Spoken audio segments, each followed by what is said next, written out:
ওরে আল্লাহ! ওগো, তোমার এ কি হলো? তুমি ঠিক আছো গো? ও জান, মরবা না কিন্তু। তোমার মতো হ্যান্ডসাম ছেলে মরে গেলে দেশের অবিবাহিত মেয়েদের কি হবে? উফ, জান বলছেন কেন? পাগল নাকি? আগে একটু সাহায্য করেন। আমার পা মনে হয় ভেঙে গেছে। একটুর জন্য বাঁচলাম, না হলে আজ কি বড় বাইক অ্যাক্সিডেন্ট হতো। পানি দিচ্ছি, কিন্তু তার আগে একটা কথা। তোমাকে না আমার হেব্বি লেগেছে, একদম রাজপুত্রের মতো লাগছে। শোনো, তুমি কি আমাকে বিয়ে করবা? তোমার ওই বিপদে আমি পাশে আছি। সারা জীবন থাকতে চাই, বলো কবুল? আকাশ ব্যথার কথা বলে হা করে তাকিয়ে রইল। তার মনে হলো সে বাইক থেকে পড়ে মাথায় চোট পেয়েছে, তাই ভুল শুনছে।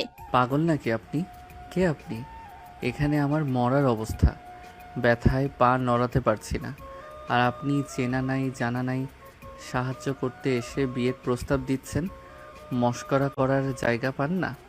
আরে মশকরা না, সত্যি বলছি। পরে যদি তোমাকে আর না পাই, আজকাল ভালো পাত্র পাওয়া বড্ড কঠিন।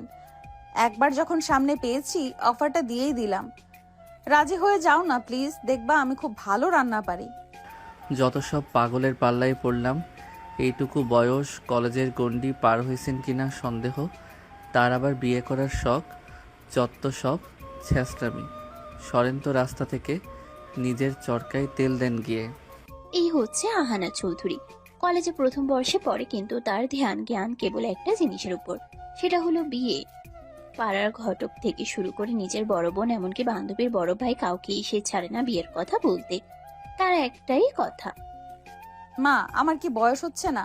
বান্ধবীদের সবার বিএফ আছে, আর আমার একটা হাজবেন্ডও জুটছে না। মা রেগে বেলুন নিয়ে তাড়া করলেও আহানা দমে যাওয়ার পাত্রী নয়। সেদিন বিকেল বেলা আহানা রাস্তা দিয়ে আপন মনে হাঁটছিল আর মনে মনে বরের লিস্ট বানাচ্ছিল। ঠিক তখনই বিকট এক শব্দ। মোড়ের মাথায় একটা নীল রঙের পালসার বাইক স্কিড করে ধপাস করে পড়ে গেল। চালক ছিটকে গিয়ে পড়লো রাস্তার ধারের পাশে। আহানা এক দৌড়ে সেখানে গেল। দেখলো একটা ছেলে ব্যথায় কুঁকড়ে আছে। লম্বা চওড়া ফর্সা গায়ের রং, চোখে চশমা। ছেলেটাকে দেখা মাত্রই আহানার বুকের ভেতর বেহায়া মন গানটা বেজে উঠল। ছেলেটার নাম আকাশ। সে মাস্টার্স সেকেন্ড ইয়ারে পড়ে। আহানা আকাশের হাত ধরে টেনে তুলতে তুলতে তাকে দেখে সেখানেই টাসকি খেয়ে প্রেমে পড়ে গেল। এরপর আকাশের মুখের উপর ঝুঁকে পড়ে একদম চোখের দিকে তাকিয়ে টেনে তুলতে তুলতে তাকে বিয়ের প্রস্তাবও দিয়ে দিল। কিন্তু আকাশ চরম অবাক হলো। তার এতটুকু বয়সে সে এমন কাহিনী দেখেনি।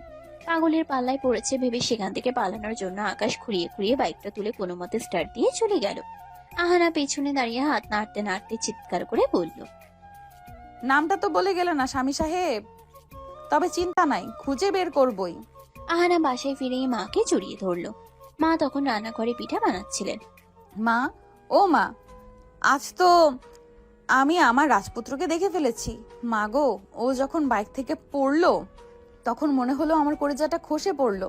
তুমি জলদি বাবা আর বড় আপাকে বলো আমার বিয়ের ব্যবস্থা করতে।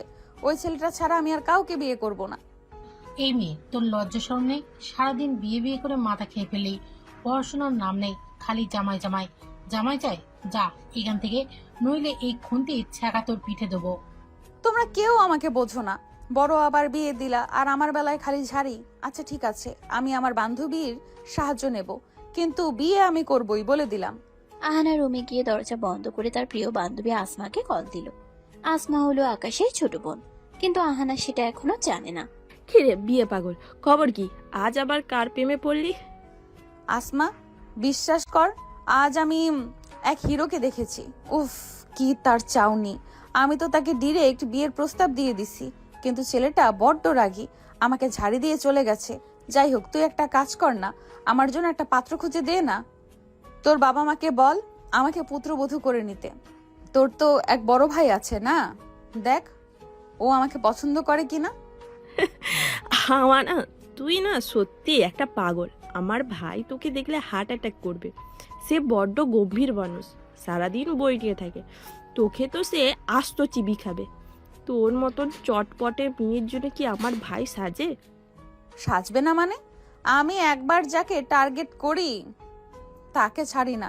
তুই শুধু তোর ভাইয়ের একটা ছবি পাঠাতো দেখি, সে কি আমার ওই রাজপুত্রের মতো কিনা। আচ্ছা রাখ, এখন পারবো না। ভাই আজ বাইক অ্যাক্সিডেন্ট করে বাসায় ফিরেছে, মেজাজ খুব খারাপ। পরে কথা বলবো। আহানা ফোন রেখে ভাবলো আসমার ভাইয়েরও বাইক অ্যাক্সিডেন্ট হয়েছে আর তার রাজপুত্রেরও। কি অদ্ভুত মিল। আহানা মনে মনে স্বপ্ন দেখতে শুরু করলো নীল শাড়ি পরে সে ওই রাগী ছেলেটার সামনে দাঁড়িয়ে আছে, আর ছেলেটা বলছে। আহানা, আমি তোমাকে বিয়ে করতে রাজি। আহানা আয়নার সামনে দাঁড়িয়ে নিজের চুল ঠিক করতে করতে বিড়বিড় করলো।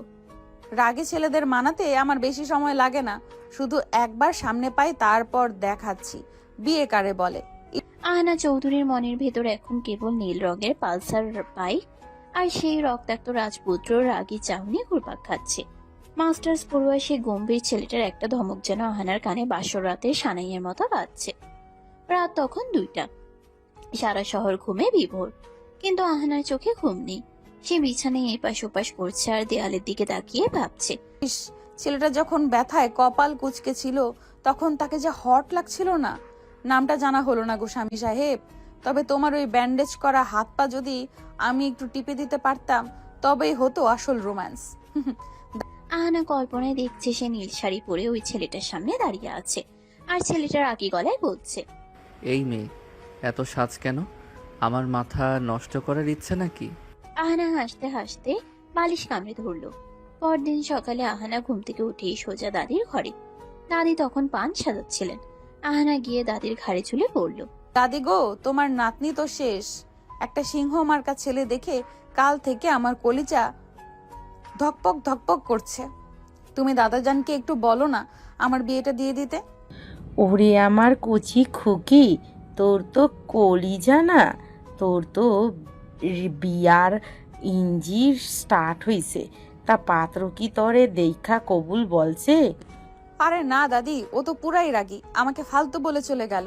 আচ্ছা দাদি, তোমার আর দাদুর বিয়েটা কিভাবে হয়েছিল? প্রেম ছিল নাকি? দাদি পানের বাটাটা সরিয়ে আয়েশ করে বসলেন। ওরে সে কি আর আজকের মতো? তোর দাদু ছিল পাড়ার মোড়ল। আমি যখন পুকুরে কলসি নিয়ে যেতাম, তোর দাদু পানির নিচে ডুব দিয়ে আমার পা টেনে ধরতো। আমি ভাবতাম কুমির, পরে দেখি তোর দাদু দাঁত বের করে হাসছে। একদিন তো আম গাছে উঠে আমারে লক্ষ্য করে কাঁচা আম মারলো। আমি রেগে গালি দিতে সে বলল, বিয়া করবি আমারে? আমি বললাম, আগে গাছ থেকে নামো পাত্তর সাহেব। সেই থেকে শুরু। আহানা হেসে গড়াগড়ি খাচ্ছে। ইস দাদি, দাদু তো দেখি হেপি রোমান্টিক ছিল।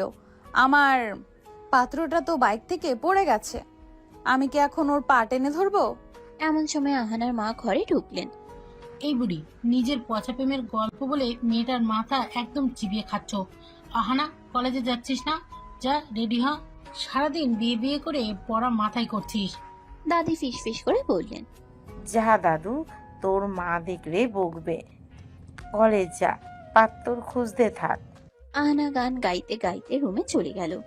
আহানা আজ খুব সুন্দর করে সাজলো। চোখে গাঢ় কাজল, কপালে ছোট লাল টিপার, কাঁধে বইয়ের ব্যাগ। তারপর বাসা থেকে বের হলো। রিক্সার জন্য মোড়ে দাঁড়াতে একদল পাড়ার ছেলে তার দিকে তাকালো। আহানার সাথে সাথে ফুঁসে উঠল। এই যে মজনুর দল, এভাবে ড্যাব ড্যাব করে কি দেখছো? ইফটিজিং করছো নাকি? এক্ষুনি পুলিশ ডাকবো। তোমাদের মতো চ্যাংড়া ছেলেদের আমি বিয়ে করব না, আমার পাত্র ফিক্সড। ছেলেরা তো অবাক। কেউ কিছু বলার আগে আহানা মুখ ভেঙচিয়ে কটকট করে সামনের চায়ের দোকানের দিকে হাঁটা দিল। রফিক কাকু, এক কাপ করালিকারের চা দাও তো, মাথাটা ধরেছে। কিরে বিয়ে পাগলি, তোর বাপ কি পাত্র ঠিক করছে নাকি এখনো পাড়া খুঁজা বেড়াস? কাকু, ওরা তো বোঝেই না আমার বিয়ের বয়স পার হয়ে যাচ্ছে, সবাই আমাকে পিচ্চি ভাবে।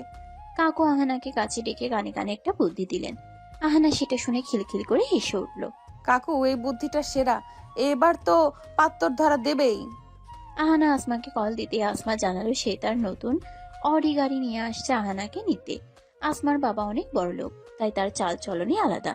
গাড়ি এসে থামতেই রাজকীয় ভঙ্গিতে ভেতরে ঢুকলো। কি রে মহারানী, আজ তো তোকে একদম কোণের মতো লাগছে। রাস্তায় কি আবার কোনো সিংহ দেখেছিস? আর বলিস না, কালকে ওই অ্যাক্সিডেন্ট করা ছেলেটা আমার মাথায় ঢুকে গেছে। আচ্ছা আসমা, তোর ভাইয়া কি সত্যি খুব গম্ভীর?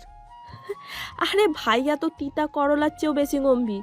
তবে তুই যদি আমার ভাইয়ার সামনে যাস, সে নির্ঘাত বরখা পরে পালাবে। তোর মতন বিয়ে পাগলিকে সে দু চোখে দেখতে পারে না। আর এক জায়গায় থাকেও না। একবার সেই অ্যাক্সিডেন্ট করা ছেলে, আবার আমার ভাই। কি বলিস, নিজেও জানিস?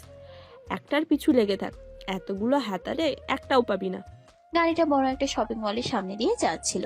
হঠাৎ আহানা জানালার বাইরে তাকিয়ে দেখলো সেই নীল রঙের পালসার বাইক, আর তাতে বসে আছে সেই কালকের ছেলেটা। থামা আসমা, গাড়ি থামা, ওই তো আমার স্বামী। আসমা অবাক হয়ে গাড়ি ব্রেক করলো। তুই এখানে থাক, আমি শপিং মল থেকে আসছি। বলেই আসমা ভেতরে চলে গেল। এদিকে আকাশ একটা শপের সামনে বাইক পার্ক করে হেলমেট খুলছে। হঠাৎ সে দেখলো একটা মেয়ে তার দিকে তাকিয়ে চিৎকার করছে। আকাশ বিরক্ত হয়ে এগিয়ে এলো। সমস্যা কি আপনার?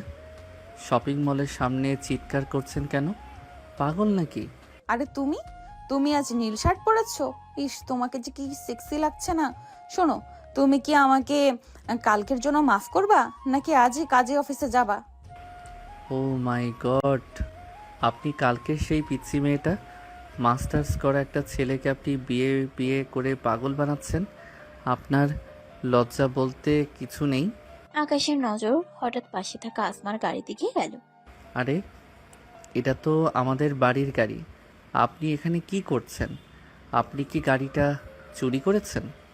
ইস, লাল জামা দেখলেই কি দুলা ভাইর নাকি? আপনার মতো গাড়ি কি আর কারোর হতে পারে না? এটা আমার গাড়ি। তুমি কি ভাবছো আমি গরিব? বিয়ে করলে এই গাড়িতেই তোমাকে নিয়ে ঘুরবো। আকাশ কিছু বলতে যাবে, ঠিক তখনই তার ফোনে একটা কল এলো। সে বিরক্তিতে আহানার দিকে এক পলক তাকিয়ে গটগট করে চলে গেল। আহানা পিছনে তাকিয়ে দীর্ঘশ্বাস ফেলল। কিছুক্ষণ পর আসমা দুই হাতে দুটো বড় বড় আইসক্রিম নিয়ে ফিরে এলো। নেখা, অনেক গরম পড়েছে। কি রে, তোর মন খারাপ কেন? ওই রাজপুত্র কি আবার ধমক দিচ্ছে? চলে গেছে নাকি? হরে আসমা, ও তো আমাকে পাত্তাই দিচ্ছে না, আবার আমাকে পিচ্ছি বলল। আচ্ছা, মাস্টার্স পড়লে কি খুব বড় হয়ে যায়? তোর মতন বিয়ে পাগলকে কেউ পাত্তাও দেবে না। মেয়েরা নিজে বিয়ে করতে চাইলে কেউ দাম দেয় না, বুঝলি? ছেচড়া ভাবে মেয়েদের পেছনে ঘুরবে ছেলেরা, মেয়েরা ছেলেদের পেছনে ঘুরে না। এখন মন দিয়ে পড়াশোনা কর, নইলে তো কপালে বিয়ে না, শুধু ঝাড়িই জুটবে। ধুর, তোর লেকচার তোর কাছে রাখ। কেউ ঘুরুক আর না ঘুরুক, আমি ঘুরবো। দুজন আইসক্রিম খেতে খেতে কলেজের দিকে রওনা হলো। আহানা জানালার বাইরে তাকিয়ে বিড়বিড় করলো। সবুর করো স্বামী সাহেব, আসমার গাড়ি দিয়ে তো তোমাকে ইমপ্রেস করলাম। এর পরের বার যখন দেখা হবে তখন সরাসরি কবুল বলাই ছাড়বো। কলেজের গেটে আসমার অডি গাড়িটা থামতেই আহানা রাজকীয় ভঙ্গিতে নামলো। তবে নামার সময় তার ওড়নাটা ব্যাগের চেইনে আটকে গেল। আহানা সেটা ছাড়ানোর নাম নেই, বরং আশেপাশে তাকিয়ে দেখলো কোনো হ্যান্ডসাম ছেলে তাকে উদ্ধার করতে আসে কিনা। কেউ এলো না দেখে সে নিজেই এক হ্যাচকাটানে ওড়নাটা ছাড়িয়ে গজগজ করতে করতে করিডোরে ঢুকলো। করিডোর দিয়ে হাঁটার সময় একদল সিনিয়র ভাই আড্ডা দিচ্ছিল। আহানা তাদের সামনে গিয়ে দাঁড়িয়ে বলল, ভাইয়া শোনেন, আপনার যে এই যে প্রতিদিন এখানে দাঁড়িয়ে দাঁত বের করে হাসেন, আপনাদের কি কোনো কাজ নেই? পড়াশোনা শেষ করে একটা চাকরি জোগাড় করেন, তারপরে বিয়ে করে সংসারী হন। বেকার ছেলেদের দিকে তাকাইলে ইদানিং আমার বড্ড মায়া লাগে। ছেলেরা তো আকাশ থেকে পড়ল। কলেজের পিয়ন থেকে প্রিন্সিপাল সবাই জানে এই মেয়েটা হলো অফিসিয়াল বিয়ে পাগলি। কেউ তাকে কিছু বলে না, পাচ্ছে আবার তাকিয়ে বিয়ের প্রস্তাব দিয়ে বসে। ক্লাসে গিয়ে আহানা আসমার পাশে বসে ফিসফিস করে বলল, কিরে আসমা, তোর ভাইয়ের পা কেমন আছে? কাল তো বেটা বড্ড ঝাড়ি দিল আমাকে। আচ্ছা, তোর ভাই কি তোর মতোই ফর্সা নাকি একটু কালো? আরে না, ভাইয়া তো মাশাআল্লাহ অনেক সুন্দর, তবে তোর জন্য না রে আহানা। তুই যারে রাস্তায় দেখেছিস ওই বাইক কোলার পিছেই থাক। আমার ভাইয়া তোকে দেখলে জ্যান্ত পুঁতে ফেলবে, সে বড্ড গম্ভীর। আহানা মুখ ভেঙচিয়ে বলল, গম্ভীর ছেলেদের হাসাতে আমার 2 মিনিট লাগে। তুই শুধু একবার তোর বাসায় দাওয়াত দে আমাকে। খেয়ে আর কাজ নেই আমার। কলেজ থেকে ফিরে আহানার মেজাজ চরম তুঙ্গে। পথে আসার সময় সে দেখেছে পাড়ার পিচ্চি মিনা, যে কিনা তার চেয়ে বয়সে ছোট, তার বিয়ে ঠিক হয়ে গেছে। অথচ আহানা এত সুন্দরী হয়ে এখনো সিঙ্গেল। এই দুঃখে সেই সোজা স্টোররুমে গিয়ে একটা মরিচা ধরা পুরনো করাত খুঁজে বের করলো। অবশ্যই এই বুদ্ধি সেই দোকানি চাওয়ালা কাকুই দিয়েছে তাকে। আহানা তার নিজের ঘরে ঢুকে ভেতর থেকে দরজাটা শক্ত করে লক করে দিল। কিছুক্ষণ পর ঘর থেকে এক অদ্ভুত শব্দ আসতে শুরু করলো। করাতের শব্দ, ঘ্যাস ঘ্যাস ঘ্যাস ঘ্যাস। ড্রয়িং রুমে বসে আহানার বাবা পত্রিকা পড়ছিলেন আর মা চা খাচ্ছিলেন। হঠাৎ শব্দটা শুনে বাবা চমকে উঠলেন। গিন্নি, ঘরে কি ইঁদুর ঢুকেছে নাকি? ফার্নিচার কাটার শব্দ আসছে কোথা থেকে? ওরে আল্লাহ, আহানা তো ঘরে, ও আবার কি সর্বনাশ কাণ্ড করেছে। মামা দৌড়ে গিয়ে আহানার দরজায় ধাক্কা দিতে লাগলেন। আহানা, দরজা খোল, ভেতরে কি করছিস তুই? ঘরে কি কাঠগোলা বানালি নাকি? আহানা ভেতর থেকে চিবিয়ে চিবিয়ে বলল। ডিস্টার্ব করবে না, আমি এক অতি গুরুত্বপূর্ণ ইঞ্জিনিয়ারিং কাজ করছি। বিয়ের ব্যবস্থা তো করলেই না, এখন আমাকেই সব সামলাতে হচ্ছে। বাবা ভয় পেয়ে ডুপ্লিকেট চাবি দিয়ে দরজা খুলতেই দুজনের পিলে চমকে উঠল। আহানা মেঝের উপর বসে তার বিশাল ডাবল বেড সেগুন কাঠের খাটের একদিকের পায়া করাত দিয়ে প্রায় অর্ধেক কেটে ফেলেছে। খাটটা একদিকে হেলে গেছে। বাবা মাথায় হাত দিয়ে বলে, এ কি সর্বনাশ! আমার লাখ টাকার খাটটা তুই কাটছিস কেন? পাগল হয়ে গেছিস নাকি? পাগল হব না তো কি হব? এত বড় খাটে কি মানুষ একা ঘুমাতে পারে? একা শুলে আমার ভয় লাগে। তোমরা তো আমাকে বিয়ে দেবে না, পাশে শোয়ার মতো একটা বড় এনে দেবে না, তাই ভাবলাম খাটটা কেটে ছোট করে ফেলি। একা মানুষের জন্য এত বড় খাটের কি দরকার? জায়গা নষ্ট। ছি ছি, তোর লজ্জাশরম কি একদমই গেছে? একটা অবিবাহিত মেয়ে হয়ে তুই এসব কি কথা বলছিস? খাট কাটছিস বরের ছোকে? পাড়ার মানুষ জানলে আমাদের মুখ দেখানো যাবে না। আহানা বসা থেকে উঠে দাঁড়িয়ে কোমরে হাত দিয়ে বলে, লজ্জা দিয়ে কি হবে মা? যখন বরই নাই, লজ্জা দিয়ে আর কি সংসার হয়? কত বললাম আমাকে বিয়ে দাও, পাড়ার ওই দাঁত উঁচু মিনাটারও বিয়ে হয়ে গেল, আর আমি রাজকন্যার মতো ঘরে বসে আইবুড়ো হচ্ছি। আমার খুব শখ ছিল লাল শাড়ি পরে বরের বাইকের পেছনে বসে ঘুরবো, তা না, তোমরা আমাকে দিয়ে বিসিএস ক্যাডার বানাবে। এই ছোট খাটে আর কারো জায়গা হবে না, শুধু আমি শুভ। বাবার আগে আর বিরক্তিতে এক মুহূর্ত না দাঁড়িয়ে ঘর থেকে বেরিয়ে গেলেন। যাওয়ার সময় বিড়বিড় করলেন, এই মেয়েকে যত দ্রুত সম্ভব পার করতে হবে, না হলে একদিন হয়তো ঘরটাই কেটে টুকরো করে ফেলবে। মা আহানাকে বকতে বকতে রান্নাঘরের দিকে গেলেন। দাদি দরজায় দাঁড়িয়ে সব দেখছিলেন আর মুখে আঁচল দিয়ে হাসছিলেন। দাদু রে, তোর বুদ্ধি তো খাসা। খাট ছোট করলে তোর মা বাপের টনক নড়বে। তবে করাতটা রেখে দে, পরের বার বিয়ের পিঁড়ি বানাতে কাজে লাগবে। দাদি গো, একমাত্র তুমিই আমার মনের কথা বোঝো। আচ্ছা দাদি, ওই যে বাইকওয়ালা পাত্তরটা, ও কি আমাকে ভুলেই যাবে? আর আমি কি কাল আসমার বাসায় যাব? আসমার ভাইয়াকে পটিয়ে যদি ওর কোনো খবর পাওয়া যায়? আসমার ভাই ওর খবর দেবে কি করে?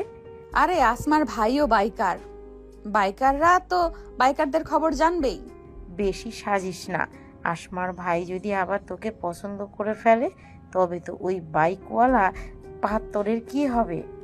ধুর দাদি, আসমার ভাই নিশ্চয়ই ওর মতো বলদি হবে। আমার তো চাই ওই বাইকার সিংহকে। কাল আসমার বাসায় গিয়েই খবর বের করব। বিকেলে আহানা আবার তার ছাদে গিয়ে দাঁড়ালো। তার মাথায় এখন নতুন বুদ্ধি। সে জানে আসমার বাড়িতে গেলে নিশ্চয়ই আসমার বড় ভাইয়ের সাথে দেখা হবে, যদিও সে জানে না এই বড় ভাই তার স্বপ্নের বাইকওয়ালা আকাশ। আহানা আসমাকে ফোন দিল। কিরে আসমা, কালকে দাওয়াত কিন্তু পাক্কা, আমি আসছি। আয় বাবা আয়, তবে আমার ভাইয়া কিন্তু বাসায়, একটু সাবধানে থাকিস, ও খুব বদমেজাজি।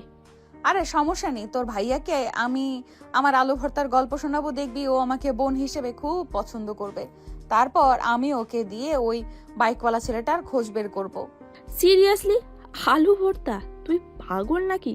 আহানা ফোন রেখে আকাশের কথা ভাবতে ভাবতে আয়নার সামনে গিয়ে দাঁড়িয়ে নিজের গাল টিপে বলল, স্বামী সাহেব, কাল আসমার বাসায় যাচ্ছি, দেখি আপনাকে না পেয়ে আপনার বন্ধুর বা ভাইয়ের কোনো ক্লু পাই কিনা।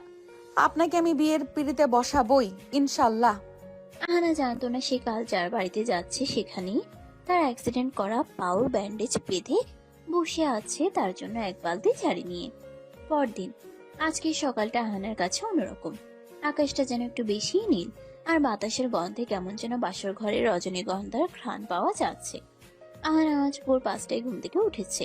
উদ্দেশ্য একটাই, বান্ধবী আসমার বাসায় যাওয়া। তার মাথায় এখন একটাই, ফোন দিয়ে আসমার বড় ভাই নিশ্চয়ই এলাকার সব বাইকারের খবর রাখে।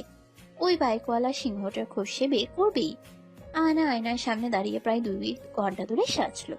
হালকা মেকআপ, চোখে টানা কাজল আর কপালে একটা ছোট্ট কালো টিপ। সে তার আলমারির সবচেয়ে সুন্দর জামদানি কামিজটা বের করে পড়েছে। আসমার ভাই যদি আমাকে দেখে পছন্দ করে ফেলে, ধুর, সে তো হবে চশমাওয়ালা বলদ। আমার তো চাই ওই রাগী বাইকওয়ালা পাত্তরকে, যে এক ধমকে আমার জান বের করে দিবে। আসমাদের বিশাল রাজকীয় বাড়ির গেটে এসে আহানা থামলো। হাতে একটা দামি মিষ্টির প্যাকেট আর ব্যাগের ভিতর সেই বিশেষ আলু ভর্তা, যেটা সে নিজের হাতে বানিয়েছে আসমার ভাইকে ইমপ্রেস করতে। কারণ তার হাতের আলু ভর্তার ফ্যান সবাই। শুনতে হাস্যকর হলেও এটাই সত্যি।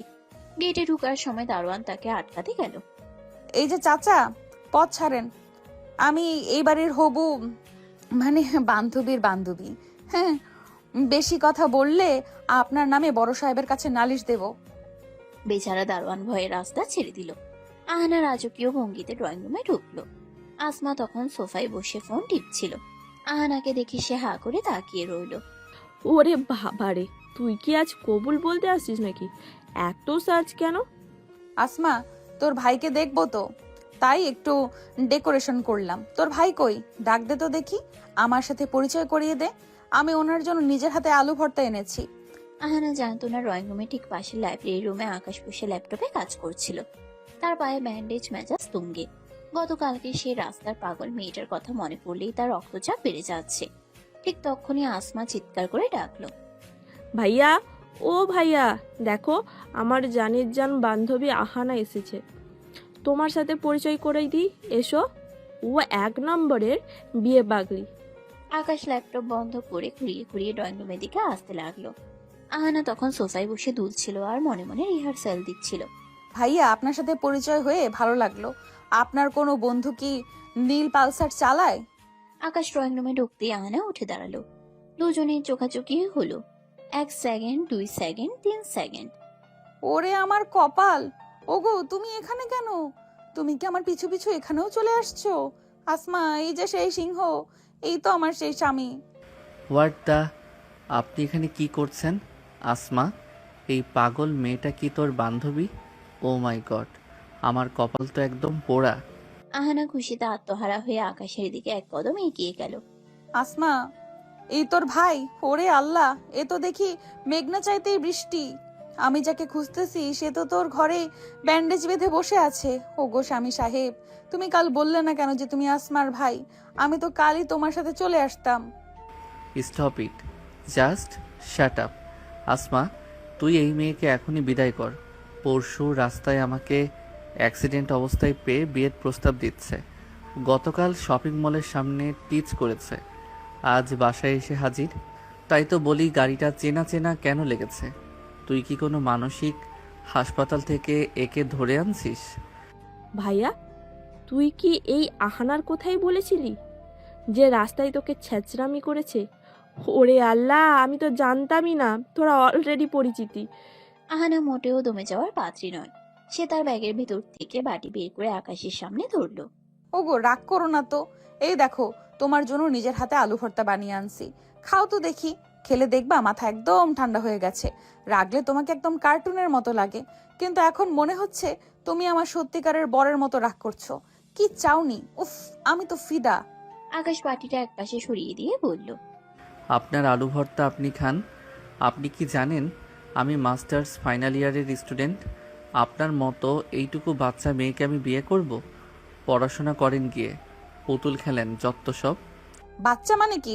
ফার্স্ট ইয়ারে পড়ি, ভোটার আইডি কার্ড আছে আমার, আর বিয়ের বয়সও হয়েছে বলেই তো ঘাট কেটে ছোট করছি কাল। তুমি রাজি না হলে আমি তোমার এই ড্রয়িং রুমের সোফাও কেটে অর্ধেক করে দেব। আমি নাছর বান্দা। আকাশ ললাটে হাত দিয়ে সোফায় ধপ করে বসে পড়ল। তার পায়ের ব্যথার চেয়ে এখন মাথার ব্যথা বেশি হচ্ছে। আসমা, একে নিয়ে যা এখান থেকে, না হলে আমি আজই বাসা ছেড়ে পালাবো।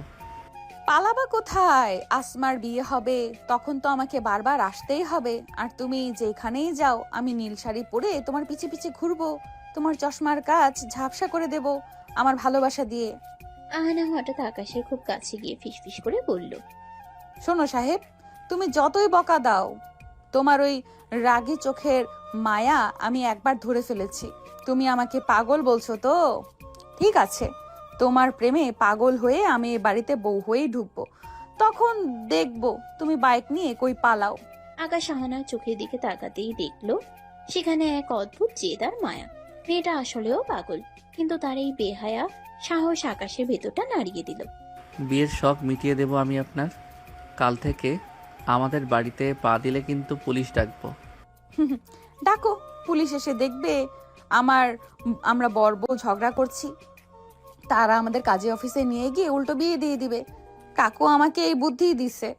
আকাশ আর সহ্য করতে না পেরে ল্যাংড়াতে ল্যাংড়াতে নিজের রুমে গিয়ে সজোরে দরজা বন্ধ করে দিল। আহানা ড্রয়িং রুমে দাঁড়িয়ে বিজয়ের হাসি হাসলো। আসমা, তোর ভাই তো দেখি আমার প্রেমের জালে অলরেডি আটকে গেছে। দেখলি কেমন লজ্জা পেয়ে পালালো। ওটা লজ্জা না রে পাগলি, ওটা ছিল জীবন বাঁচানোর তাগিদ। তুই সত্যি পারিস ও আহানা। আহানা আজ পাশে ফেরার পথে রাস্তায় নাচতে নাচতে ফিরল। তার নীল পালসারওয়ালা স্বামী এখন তার চোখের সামনে। সে বিড়বিড় করে বলল, সবুর করো আকাশ সাহেব, বিয়ের পিড়ি রেডি করো, অহনা চৌধুরী আসছে তোমার গলার হার হতে। আকাশ আজকাল বাসে ফিরলেই আগে জানালা দরজা চেক করে। তার মনে হয় ওই পাগল মেয়েটা হয়তো ভেন্টিলেটর দিয়েও ঢুকে পড়তে পারে। মাস্টার্স ফাইনাল ইয়ারে থিসিস নিয়ে এসে ব্যস্ত, কিন্তু তার কপালে চিন্তার ভাঁজ ফেলেছে কলেজের ফার্স্ট ইয়ারের এক পিচ্চি। সেদিন রাত তখন 12:30। আকাশে এক ফালি চাঁদ হাসছে। আকাশ তার রুমে বসে ল্যাপটপে কাজ করছিল। হঠাৎ খসখস শব্দ শুনে সে জানালার দিকে তাকালো। দেখলো একটা হাত গ্রিল ধরে ওঠার চেষ্টা করছে। আকাশ চমকে উঠে জানালার কাছে যেতেই দেখলো আহানা। দুই বিনুনি করা, পরনে কামিজ আর পিঠে একটা ছোট ব্যাগ। সে পাইপ বেয়ে কার্নিশ দিয়ে আকাশের দোতলা রুমে উঠে এসেছে। আকাশ আতঙ্কে চিৎকার করে উঠতে গিয়েও গলা চেপে ধরে। ওরে বাবারে, আপনি এখানে কি করছেন? মরে যাবেন তো, নিচে নামেন বলছি। আহানা হাঁপাতে হাঁপাতে জানালার গ্রিল দিয়ে ভিতরে পা গড়িয়ে বলে, ওগো, মরলে তো তোমার কোলেই মরবো, নামবো কেন? আসমা তো ঘুমাচ্ছে, তাই পাইপ বেয়ে চলে আসলাম। তোমার ওই ব্যান্ডেজ করা পাটা কি আজ খুব ব্যথা করছে? আমি একটু মালিশ করে দিই। আহানা এক ঝটকায় রুমের ভিতর ঢুকে পড়লো। আকাশ তো ভয় নীল হয়ে গেছে। আব্বু আম্মু দেখলে আস্তার পিঠের চামড়া থাকবে না। আপনি কি আস্ত একটা ডাকাত? একটা অবিবাহিত ছেলের রুমে এভাবে মাঝরাতে ঢুকে পড়লেন? মান ইজ্জত সব শেষ করে দিবেন আমার। ইজ্জত দিয়ে কি করবা? স্বামী স্ত্রীর মধ্যে আবার ইজ্জত কিসের? তুমি তো কবুল বললেই সব হালাল হয়ে যাবে। ঠিক তখনই বাইরে আসমার মায়ের গলার আওয়াজ পাওয়া গেল। আকাশ, তুই কার সাথে কথা বলছিস বাবা? আকাশের হার্টবিট তখন 140। সে পাগলের মতো আহানাকে দেখল। আলমারি না খাট, শেষ পর্যন্ত সে আহানাকে হ্যাচকা টান দিয়ে তার বিশাল কম্বলের নিচে ঢুকিয়ে দিল। আহানা কম্বলের ভেতর থেকে ফিসফিস করে, ওরে আল্লাহ, তুমি তো হেভি রোমান্টিক। বিয়ের আগে এক কম্বলের নিচে, আমি তো শেষ। চুপ করেন একদম। শব্দ করলে আমি আপনাকে জানালা দিয়ে ধাক্কা দিয়ে ফেলে দেব। মা রুমে ঢুকে আকাশকে একটু অস্থির দেখে কপালে হাত দিলেন। আকাশ তখন বিছানায় আহানার উপর একরকম আড়াল হয়ে বসে আছে, যাতে নিঃশ্বাস নেওয়ার শব্দও না বোঝা যায়। অনিচ্ছাকৃতভাবে আহানার গায়ের বুনো ফুলের ঘ্রাণ আকাশের নাকে লাগলো। আহানা তখন কম্বলের ভেতরে আকাশের পায়ে সুড়সুড়ি দিচ্ছে। আকাশ যন্ত্রণায় মুখ টিপে বসে রইল। মা চলে যেতেই আকাশ কম্বল সরিয়ে আহানাকে টেনে তুলল। বের হন, এখনই বের হন। পিচ্ছি একটা মেয়ে, বিয়ে পাগল কোথাকার। লজ্জা বলতে কিছু নাই আপনার? কাল থেকে কলেজে আপনাকে দেখলে আমি পুলিশ ডাকবো। আহানা হাসতে হাসতে জানলার দিকে গিয়ে বলে, বকা দিলেও তো আমাকে আগলে রাখলে, এইটাই তো ভালোবাসা স্বামী সাহেব। আসছি, টাটা। পরদিন কলেজে আহানা নতুন কাণ্ড করলো। সে আকাশের ডিপার্টমেন্টের সামনে গিয়ে দাঁড়িয়ে রইল। আকাশ যখন তার বন্ধুদের সাথে বের হচ্ছে, আহানা উচ্চস্বরে চিৎকার শুরু করলো, এই যে আমার হ্যান্ডসাম পাত্তর যাচ্ছে। আকাশ, আজ দুপুরে আমার সাথে টিফিন করবা না? তোমার জন্য তিতা করল্লা ভাজি আনছি, একদম তোমার মেজাজের মতো। আকাশের বন্ধুরা তো হাসতে হাসতে শেষ। কি রে আকাশ, তোর ফ্যান ফলোয়িং তো হেভি। আকাশ অপমানে লাল হয়ে আহানার কাছে গেল। আপনার কোনো পড়াশোনা নেই? ফার্স্ট ইয়ারের পিচ্ছি মেয়ে আপনি মাস্টার্সের করিডোরে এসে স্যাবলামি করছেন। লজ্জা লাগে না আপনার? লজ্জা তো বরের সামনে পেতে হয়, সবার সামনে না। আর আমি তো ইফটিজিং থেকে তোমাকে বাঁচাচ্ছি। কোনো মেয়ে যেন তোমার দিকে তাকাতে না পারে, তাই মার্ক দিয়ে দিচ্ছি যে এই মাল বুকড। আকাশ তাকে বকে সেখান থেকে তাড়িয়ে দিল, কিন্তু আহানা দমে যাওয়ার পাত্রী নয়। বিকেলে আকাশ যখন বাইক নিয়ে টিউশনিতে যাচ্ছিল, সিগন্যাল পড়তেই দেখলো রাস্তার মাঝখানে একটা মেয়ে বিশাল একতোড়া লাল গোলাপ নিয়ে দাঁড়িয়ে আছে। পেছনে একটা ব্যানার, তাতে লেখা আকাশ কবুল বলবা কবে। আশেপাশের মানুষ হাসছে, ভিডিও করছে। আকাশ হেলমেটের ভেতর গরমে আর লজ্জায় সেতু হয়ে যাচ্ছে। সে বাইক থেকে নামলো। আহানা, এটা কি সার্কাস? আপনি কি আমাকে পুরো শহরের সামনে হাসির পাত্র বানাবেন? আহানা গোলাপের তোড়াটা আকাশের দিকে বাড়িয়ে দিয়ে বলে, হাসির পাত্র কেন? বীরের পাত্র হবা। বলো, এই গোলাপগুলো নিবা নাকি আমি এক্ষুনি অ্যাকশন শুরু করব? তোমার ওই রাগী লুকটা আমার খুব পছন্দ আকাশ। একটা বার শুধু বলো, হ্যাঁ অহনা আমি তোমাকে বিয়ে করব। কোনো দিন না। আপনার মতো একটা ইম্যাচিওর বিয়ে পাগল মেয়েকে আমি কোনো দিন বিয়ে করব না। আপনি আমার যোগ্যই না। পড়াশোনা শিখুন, বড় হন, তারপর বিয়ের স্বপ্ন দেখেন। ফালতু মেয়ে একটা। আকাশ গোলাপের তোড়াটা একপাশে ঠেলে দিয়ে বাইক স্টার্ট দিয়ে তীব্র গতিতে চলে গেল। রাস্তার ধুলো উড়ে আহানার চোখে লাগলো। আহানা চোখের পানি মুছে হাসলো। সে দমে যাওয়ার মেয়ে নয়। সে জানতো আকাশ তাকে পিচ্ছি বলে পচাবে, কিন্তু সে এটাও জানে আকাশের মতো গম্ভীর সিংহকে বাগে আনতে হলে এই পাগলামি একমাত্র ওষুধ।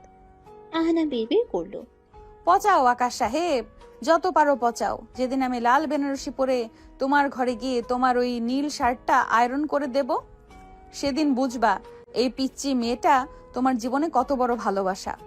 আহানা বাসায় ফিরে আসমাকে কল দিল। আসমা, তোর ভাই তো আজ আমাকে খুব অপমান করলো রে। কিন্তু তুই কি জানিস, অপমান করলে ওরে আরো বেশি সেক্সি লাগে। কাল আমি তোর বাসায় যাব না, কাল আমি তোদের ড্রয়িং রুমে গিয়ে অনশন করব, দেখি পাত্তর সাহেব কতক্ষণ পাত্তা না দিয়ে থাকে। আসমা হাসতে হাসতে বলল, তোর জন্য পাগলদের ডাক্তার ডাকতে হবে আহানা। তোর মতন মেয়ে আমি দুনিয়ায় দুটো দেখি নাই। সেদিন বিকেল থেকে আকাশটা মেঘলা হয়েছিল। আকাশের মেজাজটাও আকাশে মেঘের মতোই ভার। ল্যাপটপে থিসিসের কাজ করছে আর বারবার মনে পড়ছে ওই আপদটার কথা। হুটহাট কোত্থেকে যে উদয় হয়। ঠিক তখনই বাইরে ঝমঝমিয়ে বৃষ্টি শুরু হলো। আকাশ জানালার পর্দা সরাতেই তার কলিজা শুকিয়ে গেল। ল্যাম্পপোস্টের নিচে ভিজে একাকার হয়ে দাঁড়িয়ে আছে আহানা। তার হাতে একটা টিফিন ক্যারিয়ার। মেয়েটা কাঁপছে কিন্তু নড়ার নাম নেই। আকাশ জানালা খুলে চিৎকার করে বলল, এই মেয়ে ঘরে যান, নিউমোনিয়া হয়ে মরে যাবেন তো। ভিজছেন কেন? আহানা বৃষ্টির শব্দে গলা চড়িয়ে বলে, কবুল না বলা পর্যন্ত সরবো না। এ দেখো তোমার জন্য তোমার প্রিয় খিচুড়ি রান্না করে আনছি, তুমি জানলা দিয়ে হাত বাড়াও, আমি পাইপ দিয়ে তুলে দিচ্ছি। আকাশ বিরক্ত হয়ে জানালা বন্ধ করে দিল। কিন্তু 10 মিনিট পর দেখলো শব্দ আসছে, খস খস খস খস। আহানা আবার সেই পাইপ বেয়ে কার্নিশে ওঠার চেষ্টা করছে, কিন্তু এবার বৃষ্টিতে পাইপ পিচ্ছিল। আকাশের হার্টবিট বেড়ে গেল। সে জানালা খোলার আগেই দেখলো আহানা নিয়ন্ত্রণ হারিয়ে সোজা নিচে পড়ে গেল। একটা বিকট চিৎকার, আর তারপর সব চুপ। আকাশ পাগলের মতো নিচে দৌড়ে গেল। দেখলো আহানা ড্রেনের পাশে কাদামাখা অবস্থায় পড়ে আছে। তার বাম পাটা অদ্ভুতভাবে বেঁকে গেছে। আকাশ আহানাকে কোলে তুলে নিয়ে বলে, পাগল? আপনি কি আস্ত একটা পাগল? কেন এসব সার্কাস করেন? আহানার ব্যথায় মুখ নীল হয়ে গেছে, কিন্তু সে হাসছে। ওগো স্বামী সাহেব, কোলে তো নিলা, এবার কি ডিরেক্ট বাসর ঘরে নিয়ে যাবা? উফ, পাটা মনে হয় ডিসকানেক্টেড হয়ে গেছে। আকাশ তাকে ধমক দিয়ে গাড়ি করে বাসায় পাঠিয়ে দিল। বাসার সবাই তখন তারা সবই বুঝলো। লজ্জায় চুপ হয়ে গেল। এরপর আকাশ চলে গেল, কিন্তু আহানা জেদ কমলো না। 3 দিন পর আহানা বাসায় বসে থাকতে থাকতে অস্থির হয়ে গেছে। তার বাম পায়ে প্লাস্টার, হাতে একটা লাঠি। মা বাবা বকাঝকা করে ক্লান্ত। দাদি পাশে বসে শুধু হাসেন। আহানা হঠাৎ লাঠিতে ভর দিয়ে খুঁড়িয়ে খুঁড়িয়ে বাসা থেকে বেরিয়ে পড়ল। গন্তব্য পাড়ার বিখ্যাত ঘটক কানা কুদ্দুস চাচার ঘর। কুদ্দুস চাচা পান চিবোচ্ছিলেন। আহানাকে এই অবস্থায় দেখে তিনি চমকে উঠলেন। কিরে মা জননী, অ্যাক্সিডেন্ট করলি নাকি? এক খরা পা নিয়ে বিয়ার পাত্র খুঁজতে আসছিস? চাচা, পাত্তর খোঁজা লাগবে না, পাত্তর ফিক্সড। নাম আকাশ, আসমার বড় ভাই, মাস্টার্সে পড়ে। আপনি শুধু কাল ওদের বাসায় গিয়ে আমার বিয়ার পয়গাম দিয়ে আসবেন। বলবেন আপনার নাতি পঙ্গু হয়ে গেছে ভালোবাসায়, এখন ও যদি বিয়ে না করে তবে খুনের মামলা দিব। আরে মা, পাত্র তো হিংসা মার্কা। তোর এই ভাঙা পা দেখে কি কবুল বলবো? লোকে তো ভাববো বিয়ার আগে তুই মারামারি করছিস। চাচা, আপনি শুধু গিয়ে বলবেন অহনা রাজি। ও যদি না বলে তবে ওর বাইকের চাকা আমি পাংচার করে দেব। আপনি 500 টাকা রাখেন, কালই যাবেন, মিষ্টির প্যাকেট আমি পাঠিয়ে দিব। কুদ্দুস চাচা আশ্বাস দিয়ে বিদায় করলেন। মনে মনে ভাবলেন, এমন বিয়ে পাগল মেয়ে জামানায় একটাও দেখি নাই। নিজের বিয়ে নিজে ঘটকালি করে, তাও লুলা হইয়া যায় বিয়ার লেগে। মাবুদ, কালে কালে কত কি দেখবো। বিকেলে আসমা এলো আহানাকে দেখতে। আহানার রুমের অবস্থা তথই বোঝ। দেয়ালে চার্ট পেপারে লেখা মিশন আকাশ। আসমা আহানার প্লাস্টার করা পা দেখে কপালে হাত দিল। আহানা, তুই কি আসলেই পাগল হয়ে গেছিস? শুনলাম এই ভাঙা পা নিয়ে তুই ঘটকের কাছে গেছিস। কেন রে? জোর করে কি কারোর ভালোবাসা পাওয়া যায়? জোর না রে আসমা, এটা অধিকার। তোর ভাই তো আমাকে বকা দেয়, তার মানে সে আমাকে নোটিস করে। নোটিস করলেই তো ভালোবাসা হবে। ভুল বুঝছিস না আহানা। ভাইয়া কাল রাতে আমাকে পরিষ্কার বলে দিয়েছে, তোর ওই বান্ধবী যদি আর আমাদের ছায়াও মারায় তবে আমি বাসা ছেড়ে হোস্টেলে চলে যাব। সে তোকে ঘৃণা করে না ঠিকই, কিন্তু সে তোকে পছন্দও করে না। তুই বাচ্চা মানুষ, ও মাস্টার শেষ করেছে, তোদের কোনো মিল নেই। তুই ওকে ভুলে জানা প্লিজ। কেন নিজেকে এভাবে ছোট করছিস? আহানার চোখের কোণে এক ফোঁটা পানি জমলো। ভুলে যাব? যাকে একবার স্বামী মেনে খাট কেটে ছোট করেছি তাকে ভুলে যাব? আসমা, তোর ভাই যদি আমাকে রিজেক্ট করে তবে আমি আমরণ অনশন করব, কিন্তু তাকে আমি ছাড়ছি না। দেখিস, এই খোড়া পা নিয়েই আমি একদিন তোদের বাড়িতে আলতা মাখিয়ে ঢুকবো। আসমা আর কিছু বলতে পারলো না। সে বুঝলো আহানার এই পাগলামে এখন আর হাসি পর্যায়ে নেই, এটা একরকম নেশা হয়ে গেছে। আসমা চলে যাওয়ার পর আহানা লাঠিটা হাতে নিয়ে আয়নার সামনে দাঁড়ালো। নিজের ফ্যাকাশে মুখটা দেখে সে বিড়বিড় করলো, আকাশ সাহেব, আসমা বলছে তুমি আমাকে পছন্দ করো না। ঠিক আছে, পছন্দ করার দরকার নেই, তুমি শুধু আমাকে বিয়ে করো, তারপর দেখবা এই পিচ্চি মেয়েটা কিভাবে তোমার জীবনের অক্সিজেন হয়ে যায়। খোড়া পা নিয়ে যদি তোমার কার্নিশে উঠতে পারি তবে এই জীবন নিয়ে তোমার হৃদয়েও জায়গা করে নেব। কাল ঘটক চাচা যাক, তারপর দেখি তোমার তেজ কত। আহানা বিছানায় শুয়ে পড়ল। ব্যথায় পা টনটন করছে, কিন্তু মনের কোণে আকাশে সেই রাগী চাহনিটা ভেসে উঠতেই সে সব ব্যথা ভুলে গেল। কিন্তু সে জানতো না কাল কুদ্দুস ঘটক যখন আকাশের বাবার সামনে বিয়ের প্রস্তাব দেবে তখন এক বিশাল ঝড় উঠতে যাচ্ছে চৌধুরী বাড়িতে। সেদিন রাতটা ছিল আহানার জন্য এক অগ্নি পরীক্ষা। দেয়াল টপকে আকাশের রুমে ঢোকার সময় যে পাটা মস্কে গিয়েছিল সেটা এখন রীতিমতো ফুলে ঢোল। ডাক্তার এসে প্লাস্টার করে দিয়ে গেছে আর কড়া নির্দেশ দিয়েছে। 1 মাস বিছানা থেকে নড়া যাবে না। কিন্তু আহানা কি আর ঘরে বসে থাকার মেয়ে? তার মাথায় তখন ঘুরছে অন্য চিন্তা। আহানা বিছানায় শুয়ে ফিসফিস করে দাদিকে বলল, দাদি গো, পা ভাঙছে তো কি হয়েছে, মন তো আর ভাঙে নাই। তুমি শুধু চুপি চুপি কানা কুদ্দুস ঘটককে আমার রুমে পাঠিয়ে দাও। পাত্তর হাতছাড়া হয়ে যাচ্ছে আর আমি ঘরে বসে আঙ্গুল চুষবো। দাদি প্রথমে ভয় পেলেও নাতনির কান্নাকাটি দেখে শেষ পর্যন্ত ঘটককে খবর দিলেন। কুদ্দুস ঘটক ঘরে ঢুকতেই আহানা লাঠি টুকটুক করে উঠে বসলো। চাচা বসুন, 500 টাকা অগ্রিম দিচ্ছি। কাল সকালে আপনি আসমাদের বাসায় যাবেন আমার বিয়ের প্রস্তাব নিয়ে। ওরে মা জননী, এই ভাঙা পানিয়া বিয়ার শখ জাগলো। বলতে এলাক একবার, দেরি হয় না আর। আর পাত্র তো শুনছি মাস্টার্স পাস, অনেক বড় ঘরের ছেলে। তোর এই অবস্থা দেখলে সে কি কবুল বলবো? চাচা, আপনি শুধু গিয়ে বলবেন মেয়ে পঙ্গু হয়ে গেছে ওর প্রেমে, এখন ও যদি বিয়ে না করে তবে আমি বিষ খাবো। আর বলবেন অহনা খুব ভালো আলু ভর্তা বানাতে পারে আর সারাদিন ওকে বিনোদন দেবে। যান চাচা, কালই যাবেন। ঘটক চাচা দোটানে থাকলেও টাকার লোভে রাজি হয়ে গেলেন। সকালেই টাকা পেল আবার এখন। মনে মনে ভাবলেন এই মেয়েকে পাগলা গারদে না পাঠিয়ে পাত্তরের গলায় ঝুলালে পাত্তরের জীবন তো তেজপাতা হয়ে যাবে। পরদিন সকালে আসমাদের ড্রয়িং রুমে বিশাল ঝড় উঠল। আকাশ তখন নাস্তা করছিল আর তার বাবা পত্রিকা পড়ছিলেন। কুদ্দুস ঘটক কাছামাছি হয়ে ভিতরে ঢুকলেন। আরে কুদ্দুস, এত সকালে কি মনে করে? কার বিয়ের খবর আনলে? বড় সাহেব, খবরটা একটু অন্যরকম। পাড়ার আহানা মেয়েটা আছে না, ওই যে আসমার বান্ধবী, ও তো আপনার ছেলেকে এক নজর দেখেই ফিদা। মেয়েটা এখন পা ভেঙে বিছানায় পড়ে আছে শুধু আপনার ছেলের বিরহে। ও চায় আপনার ছেলের সাথে ওর বিয়ে হোক। আকাশের বাবার হাত থেকে চায়ের কাপটা টেবিলে পড়ে গেল। আকাশ তোর আগে আর লজ্জায় নিজের চশমাটা খুলে ফেলল। কুদ্দুস, তুমি কি পাগল হয়ে গেছো? আসমার বান্ধবী মানে তো ও বাচ্চার মতো। আমার বড় ছেলে মাস্টার্স শেষ করেছে আর তার জন্য ওই বিয়ে পাগল মেয়ের প্রস্তাব আনলে? ও তো আস্ত একটা বেয়াদব। কাল রাস্তায় নাকি আকাশকে বিরক্ত করেছে। খবরদার কুদ্দুস, এই প্রস্তাব নিয়ে আর কোনোদিন এই চৌকাটে পা রাখবে না। আমাদের মান সম্মান কি একদম সস্তা? আকাশের বাবা রেগে ঘর থেকে বেরিয়ে গেলেন। আকাশ তখন রাগে কাঁপতে কাঁপতে আসমাকে ডাকলো। আসমা, তোর ওই বান্ধবীকে বলে দিস ও যদি আর কোনো দিন আমাদের নাম মুখে নেয় তবে আমি ওর নামে থানায় জিডি করব। এইটুকু মেয়ে, পড়াশোনার নাম নাই, সারাদিন বিয়ে বিয়ে করে নাটক করছে। ছি। বিকেলে আসমা এলো আহানাকে দেখতে। আহানা রুমে ঢুকে সে দেখলো আহানা ভাঙা পানি ডায়েরিতে আকাশের নাম লিখছে। আসমা দীর্ঘশ্বাস ফেলে পাশে বসলো। আহানা, তুই কি আসলেই পাগল হয়েছিস? তুই ঘটক পাঠিয়েছিস আমাদের বাসায় কেন রে? জোর করে কি কারোর ভালোবাসা পাওয়া যায়?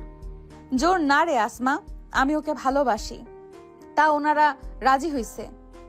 রাজি হওয়া তো দূরের কথা, আব্বু যা তা বলে গালাগালি করেছে, আর ভাইয়া তো পরিষ্কার বলে দিচ্ছে তুই যদি আর কোনোদিন বিরক্ত করিস তবে সে পুলিশ ডাকবে। আসমা চলে যাওয়ার পর আহানার পাগলামি অন্য মাত্রায় চলে গেল।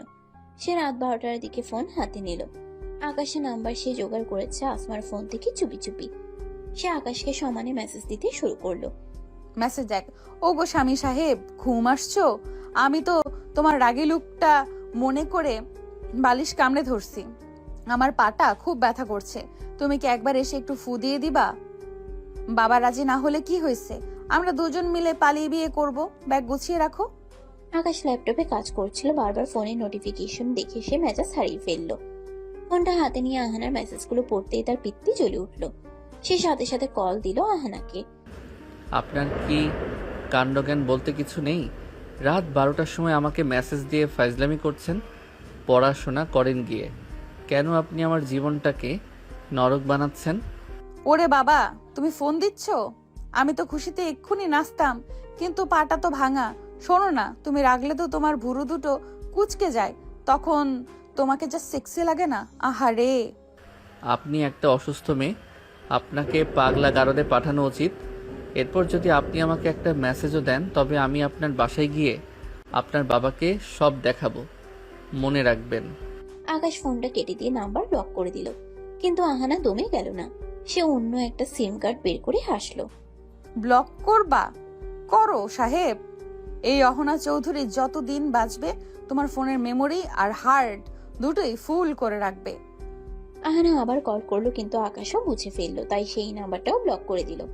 আহানা কেবল মুচকি হাসলো।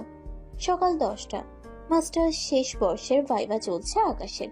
আকাশ এমনিতে মেধাবী ছাত্র, কিন্তু গত কয়েকদিন ধরে আহানার পাগলামিতে তার মাথায় যেন ওই পোকা ঢুকেছে। সে যখন গটগট করে করিডোর দিয়ে হাঁটছিল, হঠাৎ দেখলো ডিপার্টমেন্টের সিঁড়ির মুখে এক বিশাল জটলা। সবাই হাসাহাসি করছে আর ভিডিও করছে। আকাশ ভিড় ঠেলে সামনে যেতেই তার পায়ের তলার মাটি যেন সরে গেল। সিঁড়ির ঠিক মাঝখানে একটা প্লাস্টিকের টুল নিয়ে বসে আছে আহানা। তার এক পা প্লাস্টার করা, হাতে একটা লাঠি, পাশে একটা বড় সাইনবোর্ড যাতে লেখা, আকাশ তোমার হবু বউ এখানে পঙ্গু হয়ে বসে আছে, একবার দেখা না দিলে আমি সিঁড়ি থেকে লাফ দেব। আকাশ চোখ মুখ লাল করে চিৎকার করে। আহানা, এটা কি হচ্ছে? আপনি কি আমাকে পুরো ইউনিভার্সিটির সামনে জ্যান্ত কবর দিতে চান? ওগো আসছো? দেখো, তোমার জন্য আমি এই ঘোড়া পা নিয়ে 3 তলায় উঠেছি। সবাই আমাকে দেখছে, হিংসা করছে। তুমি শুধু একটা বার কবুল বলো, আমি এক্ষুনি বাড়ি চলে যাব। আকাশ দাঁত কিরমির করে আহানার সামনে ঝুঁকে পড়ে। কবুল? আপনাকে? মরে গেলেও না। আপনি কি জানেন আপনার এই স্যাবলামির জন্য আমার ক্যারিয়ার শেষ হতে পারে? লজ্জা লাগে না আপনার? এইটুকু একটা মেয়ে বিয়ে পাগল হয়ে পথে পথে ঘুরছেন। আপনার বাবা মা কি আপনাকে এই শিক্ষা দিয়েছে? ছি। আহানা মোটেও দমে গেল না। সে আকাশের শার্টের হাতা খপ করে ধরে ফেললো। শিক্ষা দিয়ে কি হবে যখন মনের মানুষই কথা শোনে না? তুমি যত অপমান করবা করো, আমি জানি তুমি মনে মনে আমাকেই ভালোবাসো, না হলে ওই দিন কম্বলের নিচে লুকিয়ে রাখতে না। আকাশের ধৈর্যের বাদ এবার পুরোপুরি ভেঙে গেল। সে আঁচকা টানে আহানার হাতটা সরিয়ে দিল। আহানা ভারসাম্য সামলাতে না পেরে সিঁড়ির উপর পড়ে গেল। তার ক্রাসটা ছিটকে দূরে গিয়ে পড়ল। আপনার মতো সস্তা আর নির্লজ্জ মেয়ে আমি জীবনে দেখি নাই। আপনি ভালোবাসার মানে বোঝেন না, আপনি বোঝেন শুধু জেদ। আপনি আমার যোগ্যতা দূরের কথা, আমার পায়ের ধুলার সমানও না। আজ থেকে যদি আপনি আমার ছায়া মারান তবে আমি আপনার নামে এমন এক অ্যাকশন নেব যে আপনার পুরো পরিবারকে এই শহর ছাড়তে হবে। Get out. আকাশ এক মুহূর্ত না তাকিয়ে হনহনিয়ে ভেতরে চলে গেল। ক্যাম্পাসের শত শত ছেলে মেয়ে আহানার দিকে তাকিয়ে ফিসফাস করছিল। আহানা ব্যথায় কোকিয়ে উঠল, কিন্তু তার চেয়েও বেশি ব্যথা পেল হৃদয়ে। তবে সেই ব্যথা কান্নায় রূপ নিল না, নিল এক ভয়ঙ্কর জেদে। বাসে ফিরতে আসমা খবর শুনে দ্রুত আসলো। আহানাকে দেখে চিৎকার করে উঠল। আহানার প্লাস্টার ফেটে গেছে, কপাল দিয়ে রক্ত পড়ছে। তুই কি আসলেও পাগল? ভাই আজ তোকে সবার সামনে অপমান করেছে, তবুও তুই বুঝছিস না? কেন নিজেকে এভাবে শেষ করছিস? অপমান? ওটা তো ওর ভালোবাসা রে আসমা। ও আমাকে ছুঁয়ে দিছে, এটাই অনেক। আর শোন, ও আমাকে পায়ের ধুলো বলছে না, দেখিস এই ধুলোর পরেই ও একদিন নিজের মাথা নত করবে। আসমা বিরক্ত হয়ে চলে গেল। আহানা কিছুক্ষণ পরে এক অদ্ভুত কাণ্ড করলো। সে আকাশের এক গাদা ছবি প্রিন্ট করে সারা রুমে টাঙিয়ে দিল। এমনকি ডাইনিং টেবিলের পাশেও একটা ছবি রাখলো। তার বাবা মা তো রেগে আগুন। অহনা, এই ছবিগুলো সরাবি নাকি বল? আমরা কি মান সম্মান নিয়ে বাঁচবো না? ওই ছেলে তোকে চিনে না, জানে না, পাত্তাই দিচ্ছে না, আর তুই ওই ছবি নিয়ে ঘর সাজাচ্ছিস। বাবা, তোমরা কেন বোঝো না? আকাশ আমার অক্সিজেন। ও আমাকে বিয়ে না করলে আমার দম বন্ধ হয়ে আমি মরে যাব। তোমরা রাজি হও না কেন? শুধু একবার গিয়ে বলো আমার মেয়ে আপনার ছেলেকে ছাড়া ভাত খাবে না, দেখবা রাজি হয়ে যাবে। সে কোনোদিনও হবে না। আমি আসমা মায়ের সাথে কথা বলছি, তারা পরিষ্কার মানা করে দিছে। তুই বরং এই পাগলামি থামা, আমরা তোর বিয়ে অন্য কোথাও ঠিক করছি। আহানা শোনা মাত্রই ঘর থেকে দৌড়ে রান্নাঘরে গিয়ে বটি হাতে নিল। বিয়ে অন্য কোথাও ঠিক করলে আমি নিজের গলা কেটে ফেলবো। হয় আকাশ, না হয় কবরস্থান, বলে দিলাম। আহানার বাবা মা দৌড়ে এসে বটি সরিয়ে কোনো মতে ওকে থামায়। দুজনেই চিন্তায় পড়ে যায় একে নিয়ে কি করবে এবার। রাতে আহানা আবার আকাশের অন্য একটা নাম্বারে মেসেজ দিল। ব্লক হওয়ার ভয়ে সে এবার অন্য ফোন দিয়ে করলো। সে একটা ভিডিও মেসেজ পাঠালো, যেখানে সে রেল লাইনের ধারে দাঁড়িয়ে আছে। ভিডিওতে আহানা বলছে, আকাশ সাহেব, তুমি আমাকে অপমান করছো তো? ঠিক আছে, কাল সকালে সূর্য যদি আমি না দেখি তবে বুঝবা আমি তোমার অপমান সইতে না পেরে রেল লাইনে মাথা দিচ্ছি। মরার সময় শুধু তোমার নামটা বলে যাব। টাটা স্বামী সাহেব। আকাশ মেসেজটা দেখেই সোফা থেকে লাফ দিয়ে উঠল। সে জানে আহানা একটা আস্ত পাগল, ও যা খুশি করতে পারে। আকাশের হাত পা কাঁপতে শুরু করলো। সে আসমাকে ডেকে ভিডিওটা দেখালো। আসমা, তোর এই বান্ধবী কি সত্যিই মারা যাবে? ও তো আস্ত একটা সাইকো। আমি এখন কি করব? ও যদি কিছু করে ফেলে তবে তো আমার নামে কেস হবে। আমি তো তোকে আগেও বলেছি ভাইয়া, ও সাধারণ মেয়ে না। ও বিয়ে পাগল ঠিকই, কিন্তু ওর জেদ আগুনের মতো। তুই ওকে একটা বার বুঝিয়ে বল না। আকাশ অস্থির হয়ে পায়চারি করতে লাগলো। সে বুঝতে পারছে না এই আপদের হাত থেকে সে কিভাবে বাঁচবে। একদিকে আহানার প্রতি তার প্রচন্ড বিরক্তি, অন্যদিকে একটা প্রাণের মায়া। আকাশ ফোন হাতে নিয়ে আহানাকে কল দিল, কিন্তু আহানা ফোন রিসিভ করছে না। আকাশ বিড়বিড় করলো, মেয়েটা কি আসলেও চলে গেল? না না, ও তো আমাকে পাগল বানিয়ে ছাড়বে। আকাশ দ্রুত বাইকের চাবি নিয়ে ঘর থেকে বের হলো। তার মনে এক অদ্ভুত ভয় আর বিরক্তি কাজ করছে। আহানা চৌধুরীর পাগলামি এবার আকাশকে সত্যিই খাঁচার ভেতর ঢুকিয়ে ফেলেছে। রাত তখন একটা, চারদিকে ঘুটঘুটে অন্ধকার। আকাশ বাইক নিয়ে ঝড়ের গতিতে রেল লাইনের দিকে ছুটছে। তার মাথায় শুধু আহানার সেই ভিডিওটা ঘুরেছে। মেয়েটা কি আসলেও মরতে গেছে, নাকি এটা ওর নতুন কোনো চাল? আকাশের রাগ এখন আকাশ ছোঁয়া, কিন্তু যদি সত্যি মেয়েটা কোনো অঘটন ঘটায় তবে তার ক্যারিয়ার, সম্মান সব ধুলোয় মিশে যাবে। ট্রেন লাইনের ধারে বাইক থামিয়ে আকাশ চিৎকার করে ডাকতে লাগলো, আহানা, কোথায় আপনি? বের হয়ে আসেন। এই মাঝরাতে এসব ফাজলামি করার মানে কি? হঠাৎ অন্ধকারের ভিতর থেকে একটা ছায়া বেরিয়ে এলো। ল্যাংচাতে ল্যাংচাতে লাঠিতে ভর দিয়ে আহানার সামনে এসে দাঁড়ালো। তার চোখে জল, কিন্তু মুখে অদ্ভুত হাসি। আসছো? আমি জানতাম তুমি আসবা। আমাকে মরতে দিবা না তুমি। ওগো, এই নির্জনে আমাকে কি একটা বার বউ বলে ডাকবা না? আপনাকে বউ বলবো?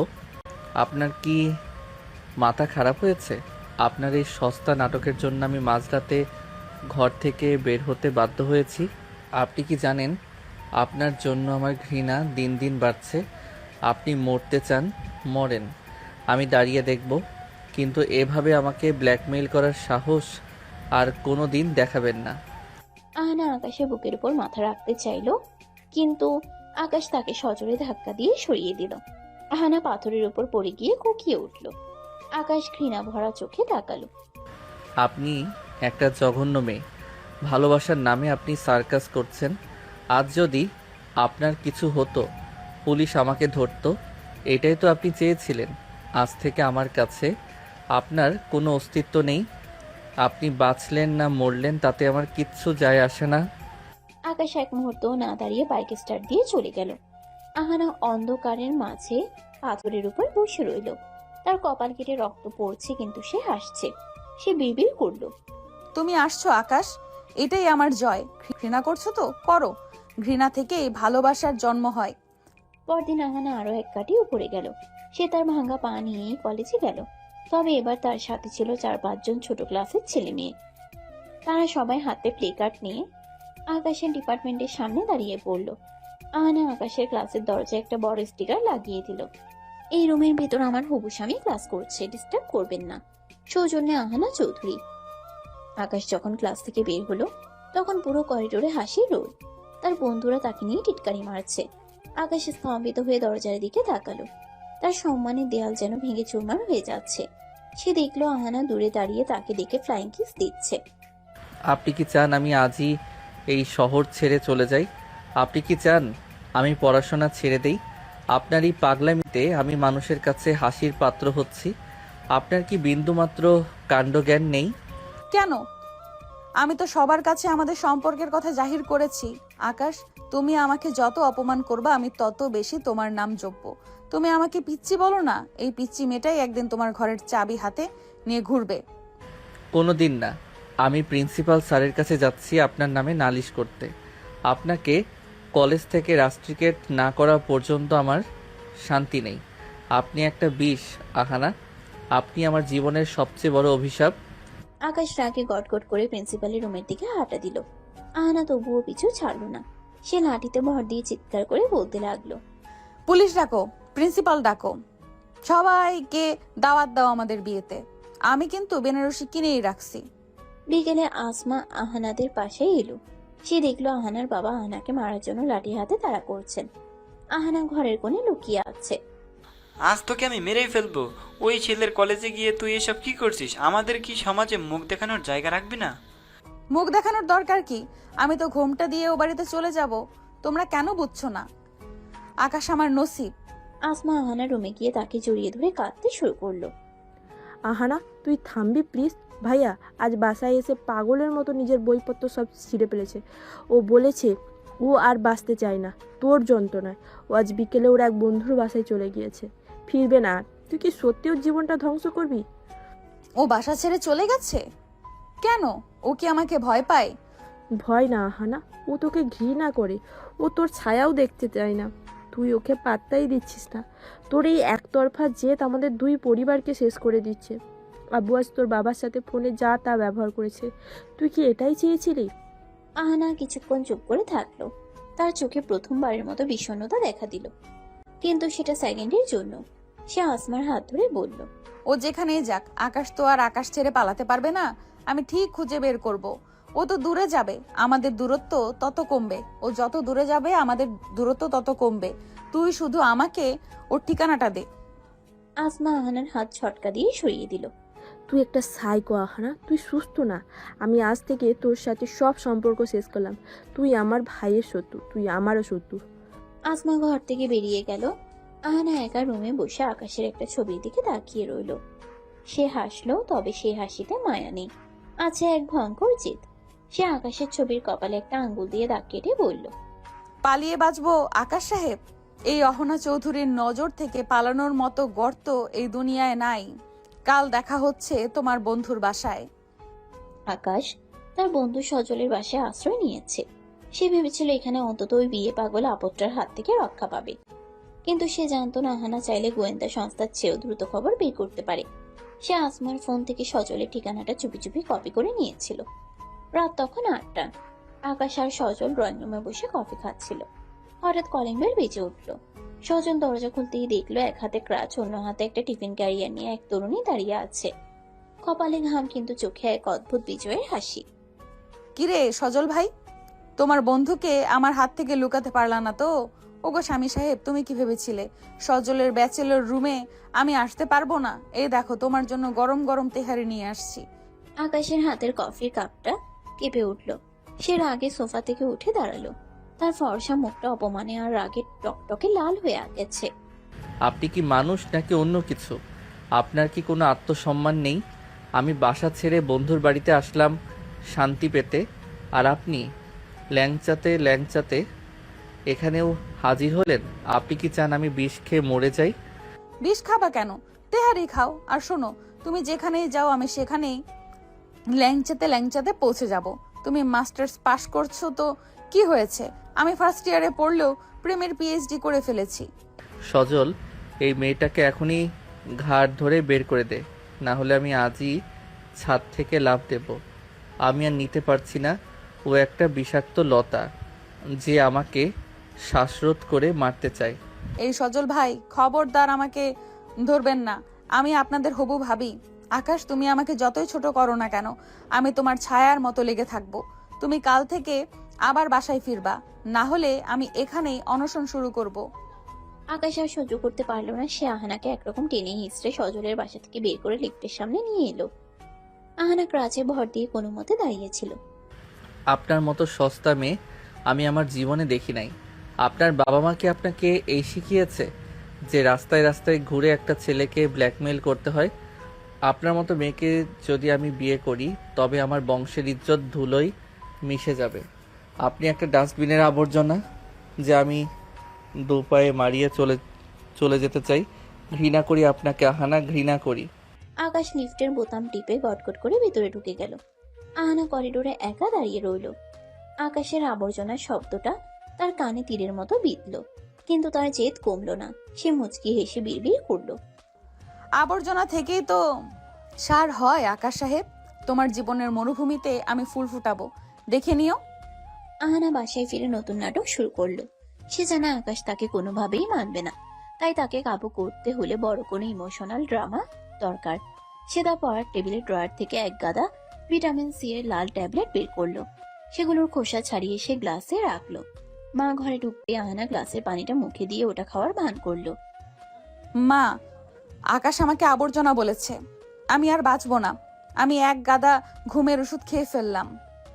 আকাশকে খবর দিও, সে যেন আমার কবরে অন্তত একটা গোলাপ দিয়ে যায়। মা তো চিৎকার করে পাড়া মাথায় তুললেন। বাবা দৌড়ে এলেন। আহানা চোখ বন্ধ করে বিছানায় শুয়ে পড়ল। বাবার সাথে সাথে আসমার বাবাকে ফোন দিলেন। ভাই সাহেব, আপনার ছেলের জন্য আমার মেয়েটা শেষ হয়ে যাচ্ছে। ও এক গাদা ঘুমের ওষুধ খেয়েছে। ও যদি মরে যায় তবে আমি আপনার ছেলের নামে খুনের মামলা দেব। খবরটা আগুনের মতো আকাশের কানে পৌঁছালো। আকাশ তখন সজলের বাসায় বসেছিল। খবরটা শুনে সে পাথর হয়ে গেল। সে কি সত্যি আহানাকে এত বড় বিপদে ফেললো? ঘৃণা থাকলেও কি একটা প্রাণ এভাবে যেতে দেবে? আকাশের বাবা ফোনে আকাশকে ধমক দিলেন। আকাশ, তুই এখনই হাসপাতালে যা। ওই মেয়েটার যদি কিছু হয় তবে আমাদের সম্মান আর পুলিশ কেস সামলাতে পারবি না। যা বলছি কর। আকাশ অনিচ্ছা সত্ত্বেও হাসপাতালের দিকে রওনা হলো। তার মনের ভিতর ঘৃণা আর বিরক্তির চরম পর্যায়ে। সে ভাবছে একটা মেয়ে কিভাবে একটা ছেলের জীবনকে এভাবে তছনছ করে দিতে পারে। হাসপাতালের বেডে আহানা শুয়ে আছে। সে জানে সে কোনো ওষুধ খায়নি, কিন্তু ডাক্তারকে বাবা মা অনেক অনুরোধ করে স্যালাইন দিয়ে রেখেছেন। আকাশ ওয়ার্ডে ঢুকতে আহানা এক চোখ খুলে তাকিয়ে হাসলো। ড্রামা তো ভালোই পারেন। ঘুমের ওষুধ খেয়েছেন, মরে কেন গেলেন না? মরলে অন্তত আমার জীবনটা শান্ত হতো। আপনি কি ভেবেছেন এভাবে মরে যাওয়ার ভয় দেখিয়ে আমাকে বিয়ে করবেন? ওগো, তুমি আসছো? আমি তো তোমার জন্যই যমরাজের সাথে ফাইট করে ফিরে আসলাম। বলো, এখন অন্তত কবুল বলবা? কখনো না। আপনি যদি এখানে মরেও যান তবুও আমি আপনার লাশটা দেখতে আসবো না। এই স্যালাইনের সুচ আপনার শরীরে নয়, আমার কলিজায় বিঁধছে আপনার এই ন্যাকামির জন্য। আমি আজই ঢাকা ছেড়ে চলে যাচ্ছি। আপনি খুঁজে পাবেন না আমাকে। ভালো থাকবেন আপনার এই বিয়ে পাগল পাগলামি নিয়ে। আকাশ এক মুহূর্ত না দাঁড়িয়ে ওয়ার্ড থেকে বেরিয়ে গেল। আহানার বাবা মা আকাশের পথ আটকাতে চেয়েছিলেন, কিন্তু আকাশের চোখের ভয়ঙ্কর ঘৃণা দেখে কেউ আর সাহস পেল না। আহানা স্যালাইনের পাইপটা নিজের হাত থেকে ছিঁড়ে ফেলল। তার চোখ এখন আগুনের মতো জ্বলছে। সে বুঝতে পারছে আকাশ তাকে কোনোভাবেই মানবে না, কিন্তু আহানাও তো আহানা চৌধুরী। সে বিড়বিড় করলো, ঢাকা ছেড়ে পালাবা? পালাও। এই অহনা চৌধুরী যদি তোমার বাসর ঘরের খাটে বসে থাকতে না পারে তবে আমার নামও অহনা না। বাঘিনী এবার তার শিকার ধরবে। আকাশ সাহেব, প্রস্তুত থেকো। হাসপাতালের সাদা চাদরে শুয়ে আহানা যখন দেখলো আকাশ তার উপর তীব্র ঘৃণা নিয়ে ঘর থেকে বেরিয়ে যাচ্ছে, তখন তার ভেতরে এক ভয়ঙ্কর জেদ জেগে উঠল। আকাশ দরজা পর্যন্ত পৌঁছানোর আগে আহানা বেডের পাশে থাকা ফলের ছুরি থেকে ধারালো ছুরিটা তুলে নিল। আকাশ সাহেব, তুমি আমাকে ফেলে চলে যাচ্ছ? এই দেখো তোমার জন্য এই হাতে কত রক্ত। বলেই আহানা নিজের বাম হাতের কবজিতে এক পোষ বসিয়ে দিল। রক্তের ফিনকি দিয়ে চাদর ভিজে গেল। আহানা ব্যথা কোকড়ানোর বদলে এক বিভৎস হাসি দিচ্ছিল। আহানা, এ কি করলি তুই? বাঁচাও, কেউ বাঁচাও। দরজার কাছে গিয়ে আকাশ থমকে দাঁড়ালো। পেছন ফিরে তাকাতেই তার রক্ত হিম হয়ে গেল। আহানা রক্তাক্ত হাতটা তুলে আকাশের দিকে তাকিয়ে ফিসফিস করে বলল, বলো বিয়ে করবা কিনা, না হলে আবার গলা কাটবো। আকাশ এক মুহূর্তের জন্য স্তব্ধ হয়ে গেল। তার চোখের সামনে একটা জীবন্ত মেয়ে নিজের জীবন নিয়ে জুয়া খেলছে। সে দৌড়ে ফিরে এসে আহানার হাতটা চেপে ধরল। আপনি কি আস্ত একটা সাইকো? কেন এমন করছেন ডাক্তার? জলদি আসুন। আহানা অজ্ঞান হয়ে যাওয়ার আগে আকাশের শার্টের কলার ধরে। কবুল বলো, বিয়ে করবা? আকাশ অনিচ্ছা সত্ত্বেও কেবল প্রাণ বাঁচাতে বলে ওঠে, হ্যাঁ করব, বিয়ে করব আমি আপনাকে। আগে সুস্থ হন, প্লিজ থামুন। আহানা এক তৃপ্তির হাসি দিয়ে আকাশের বুকে জ্ঞান হারালো। আকাশ তখন পাথর হয়ে দাঁড়িয়েছিল। সে জানতো সে কেবল একটি জীবন বাঁচাতে এই মিথ্যা প্রতিশ্রুতি দিয়েছে, কিন্তু এই প্রতিশ্রুতি তাকে এক অন্ধকার গহ্বরে নিয়ে যাচ্ছে। আহানা সুস্থ হওয়ার পর দুই পরিবারের মধ্যে এক থমথমে মিটিং হলো। আকাশের বাবা মা প্রথমে রাজি ছিলেন না, কিন্তু আহানার পাগলামি আর আত্মহত্যার চেষ্টা দেখে তারা ভয় পেয়ে গেলেন। তারা বুঝলেন এই মেয়েকে আকাশের গলায় না ঝুলালে সে সত্যিই কোনোদিন জান দিয়ে দেবে। আকাশের মা বললেন, আকাশ, তুই ওকে বাঁচাতে বিয়েটা কর বাবা, অন্তত ও বেঁচে তো থাকবে। আকাশ নির্বাক। তার চোখে সেই স্বপ্ন, সেই মাস্টার্সের উজ্জ্বল ক্যারিয়ার, সব যেন এক বিয়ে পাগলির জেদের কাছে হেরে গেল। আসমা আহানার উপর চরম রেগে আছে। সে আহানার রুমে গিয়ে বলল, তুই যা করলি আহানা, এটাকে ভালোবাসা বলে না, এটাকে ব্ল্যাকমেল বলে। তুই আমার ভাইয়ের জীবনটা তছনছ করে দিলি। তুই বুঝবি না আসমা, তোর ভাই হলো একটা কঠিন পাথর আর আমি হলাম ঝর্ণা। পাথরকে ক্ষয় করেই আমি ওর মনের রাস্তা বানাবো। তোর ভাই যখন আমাকে ঘৃণা করে তো কি হয়েছে? ঘৃণা থেকেই তো আসল রোম্যান্স শুরু হয়। অবশেষে সেই দিন এলো। আহানা লাল বেনারসি পরে এক হাতে ব্যান্ডেজ আর অন্য হাতে মেহেদি নিয়ে বাসর ঘরে বসে আছে। তার মুখে কোনো ক্লান্তি নেই, বরং এক আকাশ জয় করার আনন্দ। আকাশ রুমে ঢুকলো রাত 12টায়। তার মুখে কোনো হাসি নেই, বরং একরাশ বিরক্তি আর রাগ। আকাশ খাটের এক কোণে গিয়ে বসলো। আহানা গুটি গুটি পায়ে এগিয়ে গিয়ে আকাশের একদম গায়ের সাথে লেপটে বসলো। গায়ে পড়ছেন কেন? শোনেন আহানা, আপনাকে আমি ভালোবেসে বিয়ে করিনি, কেবল একটা লাশ দেখার ভয়ে এই নাটক করেছি। আপনি আমার ছোট বোনের বান্ধবী। আমার চোখে আপনি কেবলই একটা অবুঝ পিচ্ছি। আমার বউ হওয়ার যোগ্যতা আপনার নেই। আকাশ ছিটকে সরে যায়। আহানা খিলখিল করে হেসে আকাশের গলার টাই ধরে টান দিয়ে বলে, যোগ্যতা দিয়ে কি হবে স্বামী সাহেব? আমি তোমার রেজিস্ট্রি করা বউ। আর তুমি যে বললে ভালোবাসো না, আচ্ছা না বাসলে কেউ এভাবে দৌড়ে এসে রক্তমাখা হাত চেপে ধরে? তুমি আমাকে ভালোবাসো, কিন্তু তোমার ওই পচা ইগো স্বীকার করতে দিচ্ছে না। আপনি একটা নির্লজ্জ মেয়ে, আমাকে বিরক্ত করবেন না। আমি সোফায় শুচ্ছি। আহানা আকাশকে পেছন থেকে ঝাপটে ধরে। সোফায় কেন?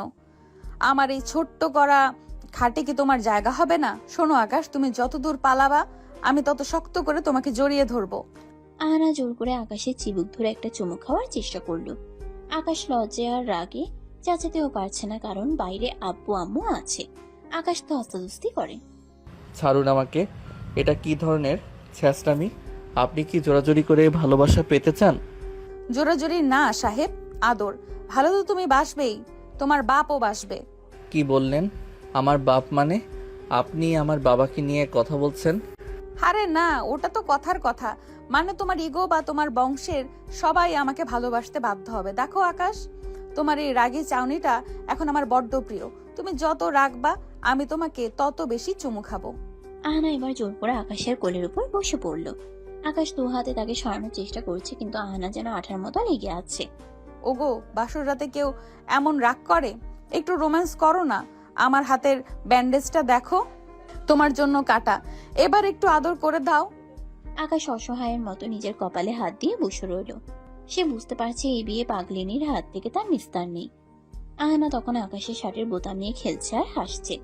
সে জানে আজকের রাতটা কেবল শুরু। আকাশের এই পাথর হৃদয় গলিয়ে সে একদিন রাজত্ব করবেই। আহানা বিড়বিড় করলো, এখন তো কেবল জড়িয়ে ধরেছি আকাশ সাহেব, কাল থেকে তো তোমার চশমার ফ্রেমও আমি ঠিক করে দিব। তুমি শুধুই আমার। সকালবেলা আকাশ ভেবেছিল আহানা হয়তো ঘুমাচ্ছে, তাই সে চুপি চুপি বাথরুম থেকে বের হয়ে নিজের আলমারি খুলল। কিন্তু আলমারি খুলতেই তার চক্ষু চড়ক গাছ। আলমারির সব কাপড় একপাশে ঠেলে দেওয়া হয়েছে, আর মাঝখানে আহানা নিজের এক গাদা ঝকঝকে রঙিন শাড়ি আর চুড়ি দিয়ে ডেকোরেশন করে রেখেছে। মাঝখানে একটা চিরকুট। গুড মর্নিং স্বামী সাহেব, তোমার সাদা কালো জীবনে একটু রং ছিটিয়ে দিলাম। আকাশ দাঁত কিরমির করে চিকুরটা ছিঁড়ে ফেলল। ঠিক তখনই পেছন থেকে একজোড়া নরম হাত আকাশকে ঝাপটে ধরলো। আহানা তার ভেজা চুলগুলো আকাশের পিঠে ঘষতে ঘষতে বলল, ওগো, এত সকালে আলমারির সাথে যুদ্ধ করছো কেন? বউ তো পাশেই দাঁড়িয়ে, একটা গুড মর্নিং কিস তো পাওনা ছিল। আহানা, ছাড়ুন আমাকে। আপনার এই স্যাবলামি কি কোনো দিন থামবে না? এটা আমার বাসা, আমার আলমারি। আপনি এখানেও আপনার পাগলামি শুরু করেছেন। তোমার বাসা মানেই তো আমার বাসা। আর পাগলামি না করলে কি আর তোমাকে পটাতে পারতাম? এখন লক্ষ্মী ছেলের মতো দাঁড়াও, আমি তোমাকে চুল মুছে দেই। আহানা তোয়ালে নিয়ে আকাশের উপর ঝাঁপিয়ে পড়ল। আকাশ তাকে সরানোর চেষ্টা করছে, আর আহানা খিলখিল করে হেসে আকাশের গলার কাছে সুড়সুড়ি দিচ্ছে। সকালের নাস্তায় পুরো পরিবার উপস্থিত। আকাশের বাবা, মা আর আসমা গম্ভীর মুখে বসে আছেন। আহানা রান্নাঘর থেকে নিচে নিচে লুচি আর ডাল নিয়ে এলো। তার পরনে একটা টকটকে লাল শাড়ি, হাতের ইঞ্জিন করা গাছের চুড়ি। আহানা শ্বশুরের পাতে 4টা লুচি দিয়ে বলে, আব্বু একদম গরম গরম, খেয়ে দেখেন, আপনার আম্মার হাতের চেয়েও ভালো হয়েছে। আমি সকালে 2টার বেশি লুচি খাই না, আহানা। আর বড়দের সাথে কথা বলার সময় একটু ধীরস্থির হতে হয়। তুমি তো দেখছি সারা ঘর দৌড়াদৌড়ি করছো। আব্বু, আমি তো এই বাসার কনিষ্ঠ বউ, আমি না দৌড়ালে বাসাটা কি জ্যান্ত মনে হবে? আসমা, মুখটা বাংলার পাঁচের মতো করে রাখছিস কেন? তোর ভাইকে আমি আজ থেকে অফিসে যেতে দেব না, ও শুধু আমার সাথে বসে গল্প করবে। আসমা চামচটা ধপ করে রেখে দিল। আহানা, এটা তোর বাবার বাড়ি না। ভাইয়ার পড়াশোনা আছে, ক্যারিয়ার আছে, তুই কি ওকে সারা জীবন ঘরবন্দি করে রাখতে চাইছিস? আহানা আকাশের দিকে তাকিয়ে চোখ মেলে বলে, ক্যারিয়ার দিয়ে কি হবে আসমা? আমি তোর বড় ক্যারিয়ার, কি বলো ওগো? আকাশ নাস্তা না করে টেবিল থেকে উঠে গেল। সে বুঝতে পারছে এই মেয়ের সাথে তর্কে জেতা অসম্ভব। আকাশ যখন ব্যাগ নিয়ে দরজার কাছে গেল, আহানা এক দৌড়ে সেখানে হাজির। সবার সামনে এসে আকাশের টাই ধরে নিজের দিকে টেনে আনলো।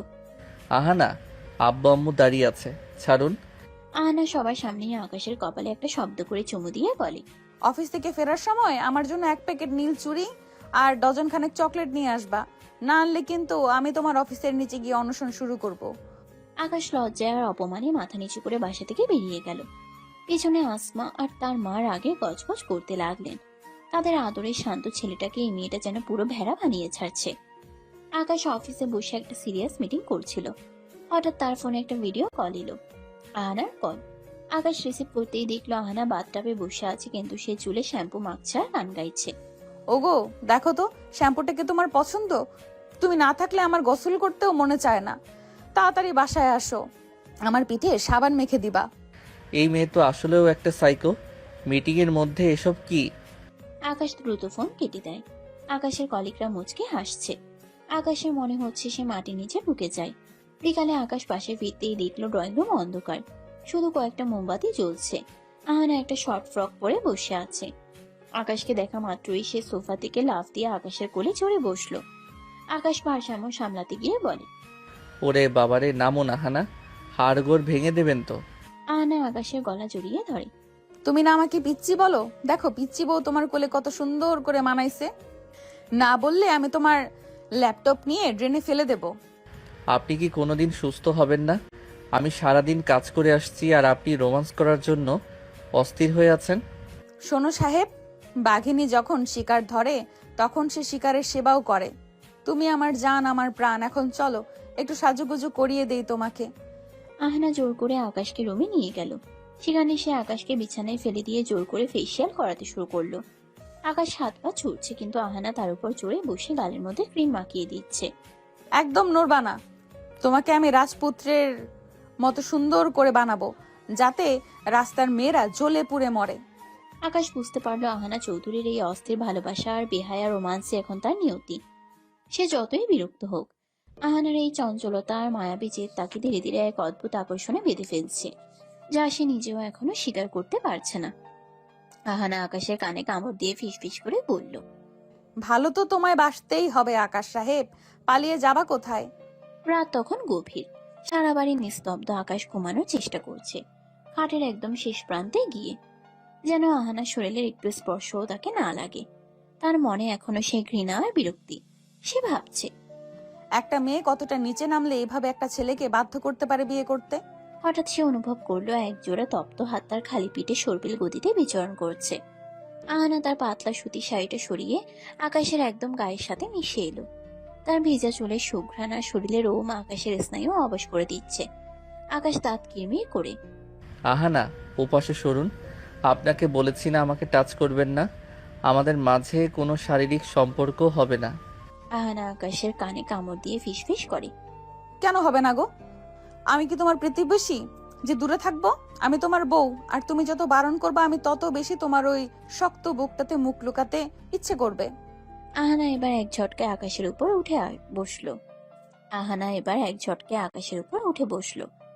তার খোলা চুল আকাশের মুখে বুকে আঁচড়ে পড়ছে। আকাশের শ্বাসকষ্ট শুরু হলো। সে দু হাতে আহানাকে সরিয়ে দেওয়ার চেষ্টা করলো, কিন্তু আহানা আজ বেপরোয়া। সে আকাশের 2 হাত চেপে ধরে বিছানায় গেঁথে ফেললো। আপনি কি রেপ করবেন আমাকে? ছাড়ুন বলছি। আপনার এই জবরদস্তি আমার ঘৃণা আরো বাড়িয়ে দিচ্ছে। আহানা আকাশের ঠোঁটে নিজের ঠোঁট ছুঁয়ে দেয়। ঘৃণা করতে দাও। আমি জানি তোমার শরীর এখন অন্য কথা বলছে। তোমার এই ধকধকানি কি আমি শুনতে পাচ্ছি না? আহানা এবার আকাশের শার্টের বোতামগুলো একের পর এক খুলতে শুরু করলো। আকাশ তাকে বাধা দিতে চাইলেও আহানা শরীরের উষ্ণতা আর তার চঞ্চল সোহাগ আকাশের পুরুষত্বকে নাড়া দিতে শুরু করলো। আহানা আকাশের গলার নিচে, ঘাড়ে আর বুকে একের পর এক পাগলাটে চুমু দিতে লাগলো। আকাশ চোখ বন্ধ করে নিজেকে সামলানোর চেষ্টা করছে, কিন্তু আহানার আঙ্গুলের ছোঁয়া তার মেরুদণ্ড দিয়ে এক শীতল স্রোত বইয়ে দিচ্ছে। আহানা এবার আকাশের কানের লতিতে জিভ দিয়ে সুড়সুড়ে দিয়ে বলল, বড় বড় কথা বলো না আকাশ সাহেব। তুমি যতই বলো আমাকে পছন্দ করো না, তোমার এই গরম নিঃশ্বাস বলছে তুমি আমার নেশায় বুঁদ হয়ে আছো। আকাশের শরীরের নিয়ন্ত্রণ এবার আলগা হয়ে এলো। সে অবচেতন ভাবে আহানার কোমর জড়িয়ে ধরল। আহানা এক বিজয়ী হাসি হাসলো। সে জানতো এই পাথরের দেয়াল ভাঙতে তাকে আগুনের মতো উত্তপ্ত হতে হবে। ঘরটা এখন কেবল দুজনের নিঃশ্বাসের শব্দে ভারী হয়ে উঠেছে। আকাশ চাইছিল আহানাকে ঘৃণা করতে, কিন্তু আহানার নিবিড় আলিঙ্গন আর সোহাগ তাকে এক গভীর ঘোরের মধ্যে নিয়ে গেল। সকালে যখন সূর্যের আলো জানালার পর্দা চিরে আকাশের চোখে পড়ল, সে দেখলো আহানা তার বুকের উপর মাথা রেখে অঘরে ঘুমাচ্ছে। আকাশের মনে এক অদ্ভুত অপরাধ বোধ আর বিরক্তি কাজ করলো। সে দ্রুত আহানাকে সরিয়ে উঠে দাঁড়ালো। ধুর, কাল রাতে আমি নিজেকে সামলাতে পারলাম না কেন? এই মেয়েটা তো ঠিক এটাই চেয়েছিল, আমাকে দুর্বল করা। আকাশ বাথরুমে ঢুকে শাওয়ার ছেড়ে দিল। সে নিজেকে ধিক্কার দিচ্ছে। ঠিক তখনই বাথরুমের দরজা খুলে আহানা ভেতরে ঢুকে পড়ল। সে কেবল একটা তোয়ালে জড়িয়ে আছে। আপনি এখানে কেন? আমি গোসল করছি, দেখতে পাচ্ছেন না? বাইরে যান। ওগো, এক বালতি পানিতে কি আর দুজনে গোসল করা হয়? এসো, আমি তোমার পিঠ ঘষে দেই। একা একা গোসল করলে তো সাবান ঠিক মতো লাগে না। আহানা শাওয়ারের নিচে আকাশের সাথে দাঁড়িয়ে গিয়ে বলে। আহানা জোর করে আকাশের হাতে সাবান মাখিয়ে দিতে লাগলো। আকাশ তাকে ধাক্কা দিয়ে সরিয়ে দিতে চাইলো, কিন্তু পানির ঝাপটায় দুজনের শরীর আরো বেশি পিচ্ছিল হয়ে একে অপরের সাথে লেপটে গেল। আহানা খিলখিল করে হাসছে আর আকাশের শরীরের বাজে বাজে হাত বুলোচ্ছে। আকাশ বিরক্ত হয়ে তাকে ধাক্কা দিয়ে দরজা বন্ধ করে দিল। আহানা তখনও বাইরে দাঁড়িয়ে খিলখিল করে হাসছে। ড্রয়িং রুমে নাস্তা করার সময় আহানা আজ আরো বেশি চঞ্চল। সে আসমার পাশে গিয়ে বসলো। আসমা, কাল রাতে তোর ভাইয়া যা রোমান্টিক ছিল না, ওফ, আমি তো ভেবেছিলাম ও শুধু বই পড়তে জানে, কিন্তু ও তো ভালোবাসতেও ওস্তাদ। আহানা, ডাইনিং টেবিলে এসব কি কথা? আব্বু আম্মু বসে আছে, তোর কি বিন্দু মাত্র সেন্স নেই? অহনা, এই বাড়ির একটা আদব লেহাজ আছে। তুমি আসমার বান্ধবী হতে পারো, কিন্তু এখন এই বাড়ির বউ। একটু সংযত হয়ে কথা বলো। আহানা শাশুড়ির পাতে ডিম পোস্ট দিয়ে বলে। মা গো, সংযত থাকলে কি আর আপনাদের ছেলেকে পটাতে পারতাম? ও তো ছিল একটা আস্ত রোবট। আমি আসছি বলেই তো এখন মানুষ হচ্ছে। কি বলো গো স্বামী সাহেব?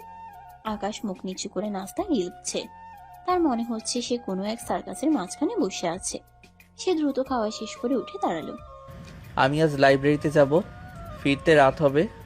আহানা আকাশের ব্যাগটা কেড়ে নিয়ে বলে। লাইব্রেরি? না না, আজ আমরা সিনেমা দেখতে যাব। আমি টিকিট কেটে ফেলেছি, আর তুমি যদি না যাও তবে আমি তোমার ওই সব দামি দামি থিসিসের পেপার দিয়ে আজ চুলা জ্বালাবো। আকাশ অসহায়ের মতো আসমার দিকে তাকালো। আসমা শুধু মাথা নিচু করে রইল।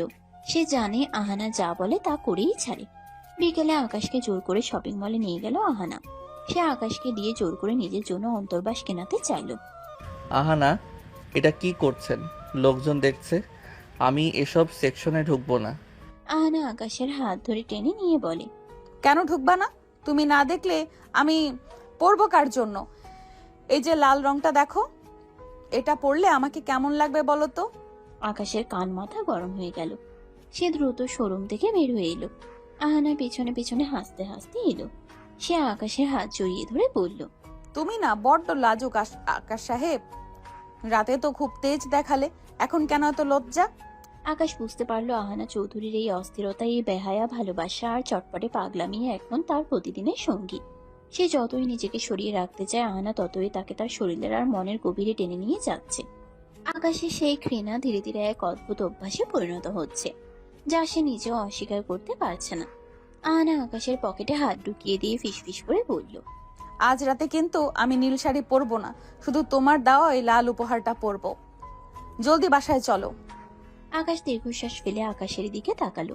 তার শান্ত জীবনটা এখন এক ঝড়ো হাওয়ার কবলে, যে হাওয়া তাকে উড়িয়ে দিয়ে যাচ্ছে এক নিষিদ্ধ সুখের দিকে। আকাশ লাইব্রেরিতে বসে গুরুত্বপূর্ণ থিসিস লিখছে। ঠিক তখনই আহানা নিঃশব্দে রুমে ঢুকলো। পরনে পাতলা ফিনফিনে স্লিভলেস কামিজ, চুলে বনো ফুলের ঘ্রাণ। সে এসে আকাশের ল্যাপটপের উপর নিজের 2 হাত রাখলো। আহানা, দেখছেন আমি কাজ করছি, সরুন এখান থেকে। আহানা আকাশের চশমাটা নাক থেকে টেনে খুলে নিয়ে বলে, চশমা পরলে তোমাকে একদম বুড়ো লাগে গো। এই চশমা ছাড়াই তো তোমার চোখ দুটো নেশা ধরানো। কাজ পরে হবে, আগে বউকে একটু সময় দাও। আকাশ চশমা কেড়ে নেওয়ার চেষ্টা করে। সময় দেওয়ার কি আছে? 24 ঘন্টা তো গায়ের উপর পড়ে থাকেন, লজ্জা লাগে না আপনার? আহানা আবার এক ঝটকায় আকাশের কোলে চড়ে বসলো। আকাশ অপ্রস্তুত হয়ে চেয়ার সহ পিছিয়ে গেল। আহানা তার 2 হাত আকাশের গলায় পেঁচিয়ে দিয়ে নাকের সাথে নাক ঘষতে লাগলো। লজ্জা দিয়ে কি পেট ভরে স্বামী সাহেব? এই যে তোমার বুকটা ধকধক করছে, এটা কি আমার জন্য না বলো তো? কাল রাতে যখন আমি তোমার ঘাড়ে কামড় দিলাম, তখন কেন তুমি আমাকে সরিয়ে দাওনি? তখন তো খুব শক্ত করে জড়িয়ে ধরেছিলে। ওটা ছিল অনিচ্ছাকৃত, আপনি আমাকে বাধ্য করেছিলেন। আহানা খিলখিল করে হেসে উঠল আর আকাশের ঠোঁটে আলতো করে নিজের ঠোঁট ছুঁয়ে দিল। আকাশ ধাক্কা দিয়ে সরাতে চাইল, কিন্তু আহানার শরীরের উষ্ণতা আর মাদকতায় সে বারবার হেরে যাচ্ছিল। আহানা আকাশের শার্টের ভিতর হাত ঢুকিয়ে দিয়ে বলল, তুমি যতই বলো অনিচ্ছাকৃত, তোমার শরীরের প্রতিটি লোমকূপ জানে তুমি আমাকে চাও। আজ রাতে আমি এক বিন্দুও ছাড় দেব না। আহানা জেদ ধরেছে তারা সাজেক যাবে। আকাশ রাজি ছিল না, কিন্তু আহানা হুমকি দিল যে সাজেক না নিয়ে গেলে সে এবার বাড়ির ছাদ থেকে লাফ দেবে। অগত্যা আকাশ তাকে নিয়ে পাহাড়ে গেল। পাহাড়ের আঁকাবাঁকা রাস্তায় বাইক চালাচ্ছে আকাশ, আর আহানা পেছনে বসে আকাশের পিঠে মুখ ঘষছে আর হাত দিয়ে আকাশের পিঠে কাতুকুতু দিচ্ছে। আহানা, বাইক অ্যাক্সিডেন্ট হবে তো, হাত সরান। হোক অ্যাক্সিডেন্ট, মরলে তো তোমার বুকেই মরবো। ওগো, এই নির্জন পাহাড়ে যদি আমরা হারিয়ে যাই, তবে কিন্তু সারা রাত আমি তোমাকে ছাড়বো না। মেঘগুলো যেন তাদের পায়ের নিচে খেলা করেছিল। হঠাৎ একদল ছিনতাইকারী পাহাড়ের আড়াল থেকে দেশে অস্ত্র নিয়ে বেরিয়ে এলো। তারা আকাশের বাইক আর আহানার গয়না কেড়ে নিতে চাইলো। এই ছোকরা, যা আছে সব বের কর, নাহলে তোর সুন্দরী বউকে আজ আমরা নিয়ে যাব। আকাশ সাহসের সাথে তাদের বাধা দিতে গেল, কিন্তু একজন ছিনতাইকারী ছুরি আঘাত করতে গেলে আকাশ অপ্রস্তুত হয়ে পড়ে যায়। ঠিক তখনই আহানা এক অদ্ভুত সাহসে ঝাঁপিয়ে পড়ল। সে নিজের জীবনে তোয়াক্কা না করে আকাশের সামনে ঢাল হয়ে দাঁড়ালো। ছিনতাইকারীর ছুরির আঘাতে আহানার কাঁধের এক পাশ কেটে গেল। রক্তে তার কামিজ ভিজে লাল হয়ে গেল। তবুও সে থামলো না, পাশে থাকা একটা ভারী পাথর তুলে একজনের মাথায় মারল। আহানার এই রণচণ্ডী রূপ দেখে ছিনতাইকারীরা ভয় পেয়ে পালিয়ে গেল। আহানা মাটিতে ধপ করে পড়ে গেল। তার মুখটা ফ্যাকাশে হয়ে গেছে। আকাশ আহানাকে জড়িয়ে ধরে চিৎকার করে, আহানা, আহানা চোখ খোলো, কেন তুমি আমার সামনে আসলে? কেন নিজের জীবন বাজি রাখলে? ওগো, আমি না পিচ্ছি, আমি না তোমার ক্যারিয়ারের বাধা, কিন্তু তোমার গায়ে একটা আঁচ লাগলে এই অহনা যে মরে যাবে। তোমাকে ছাড়া জান্নাতও তো আমার কাছে জাহান্নাম।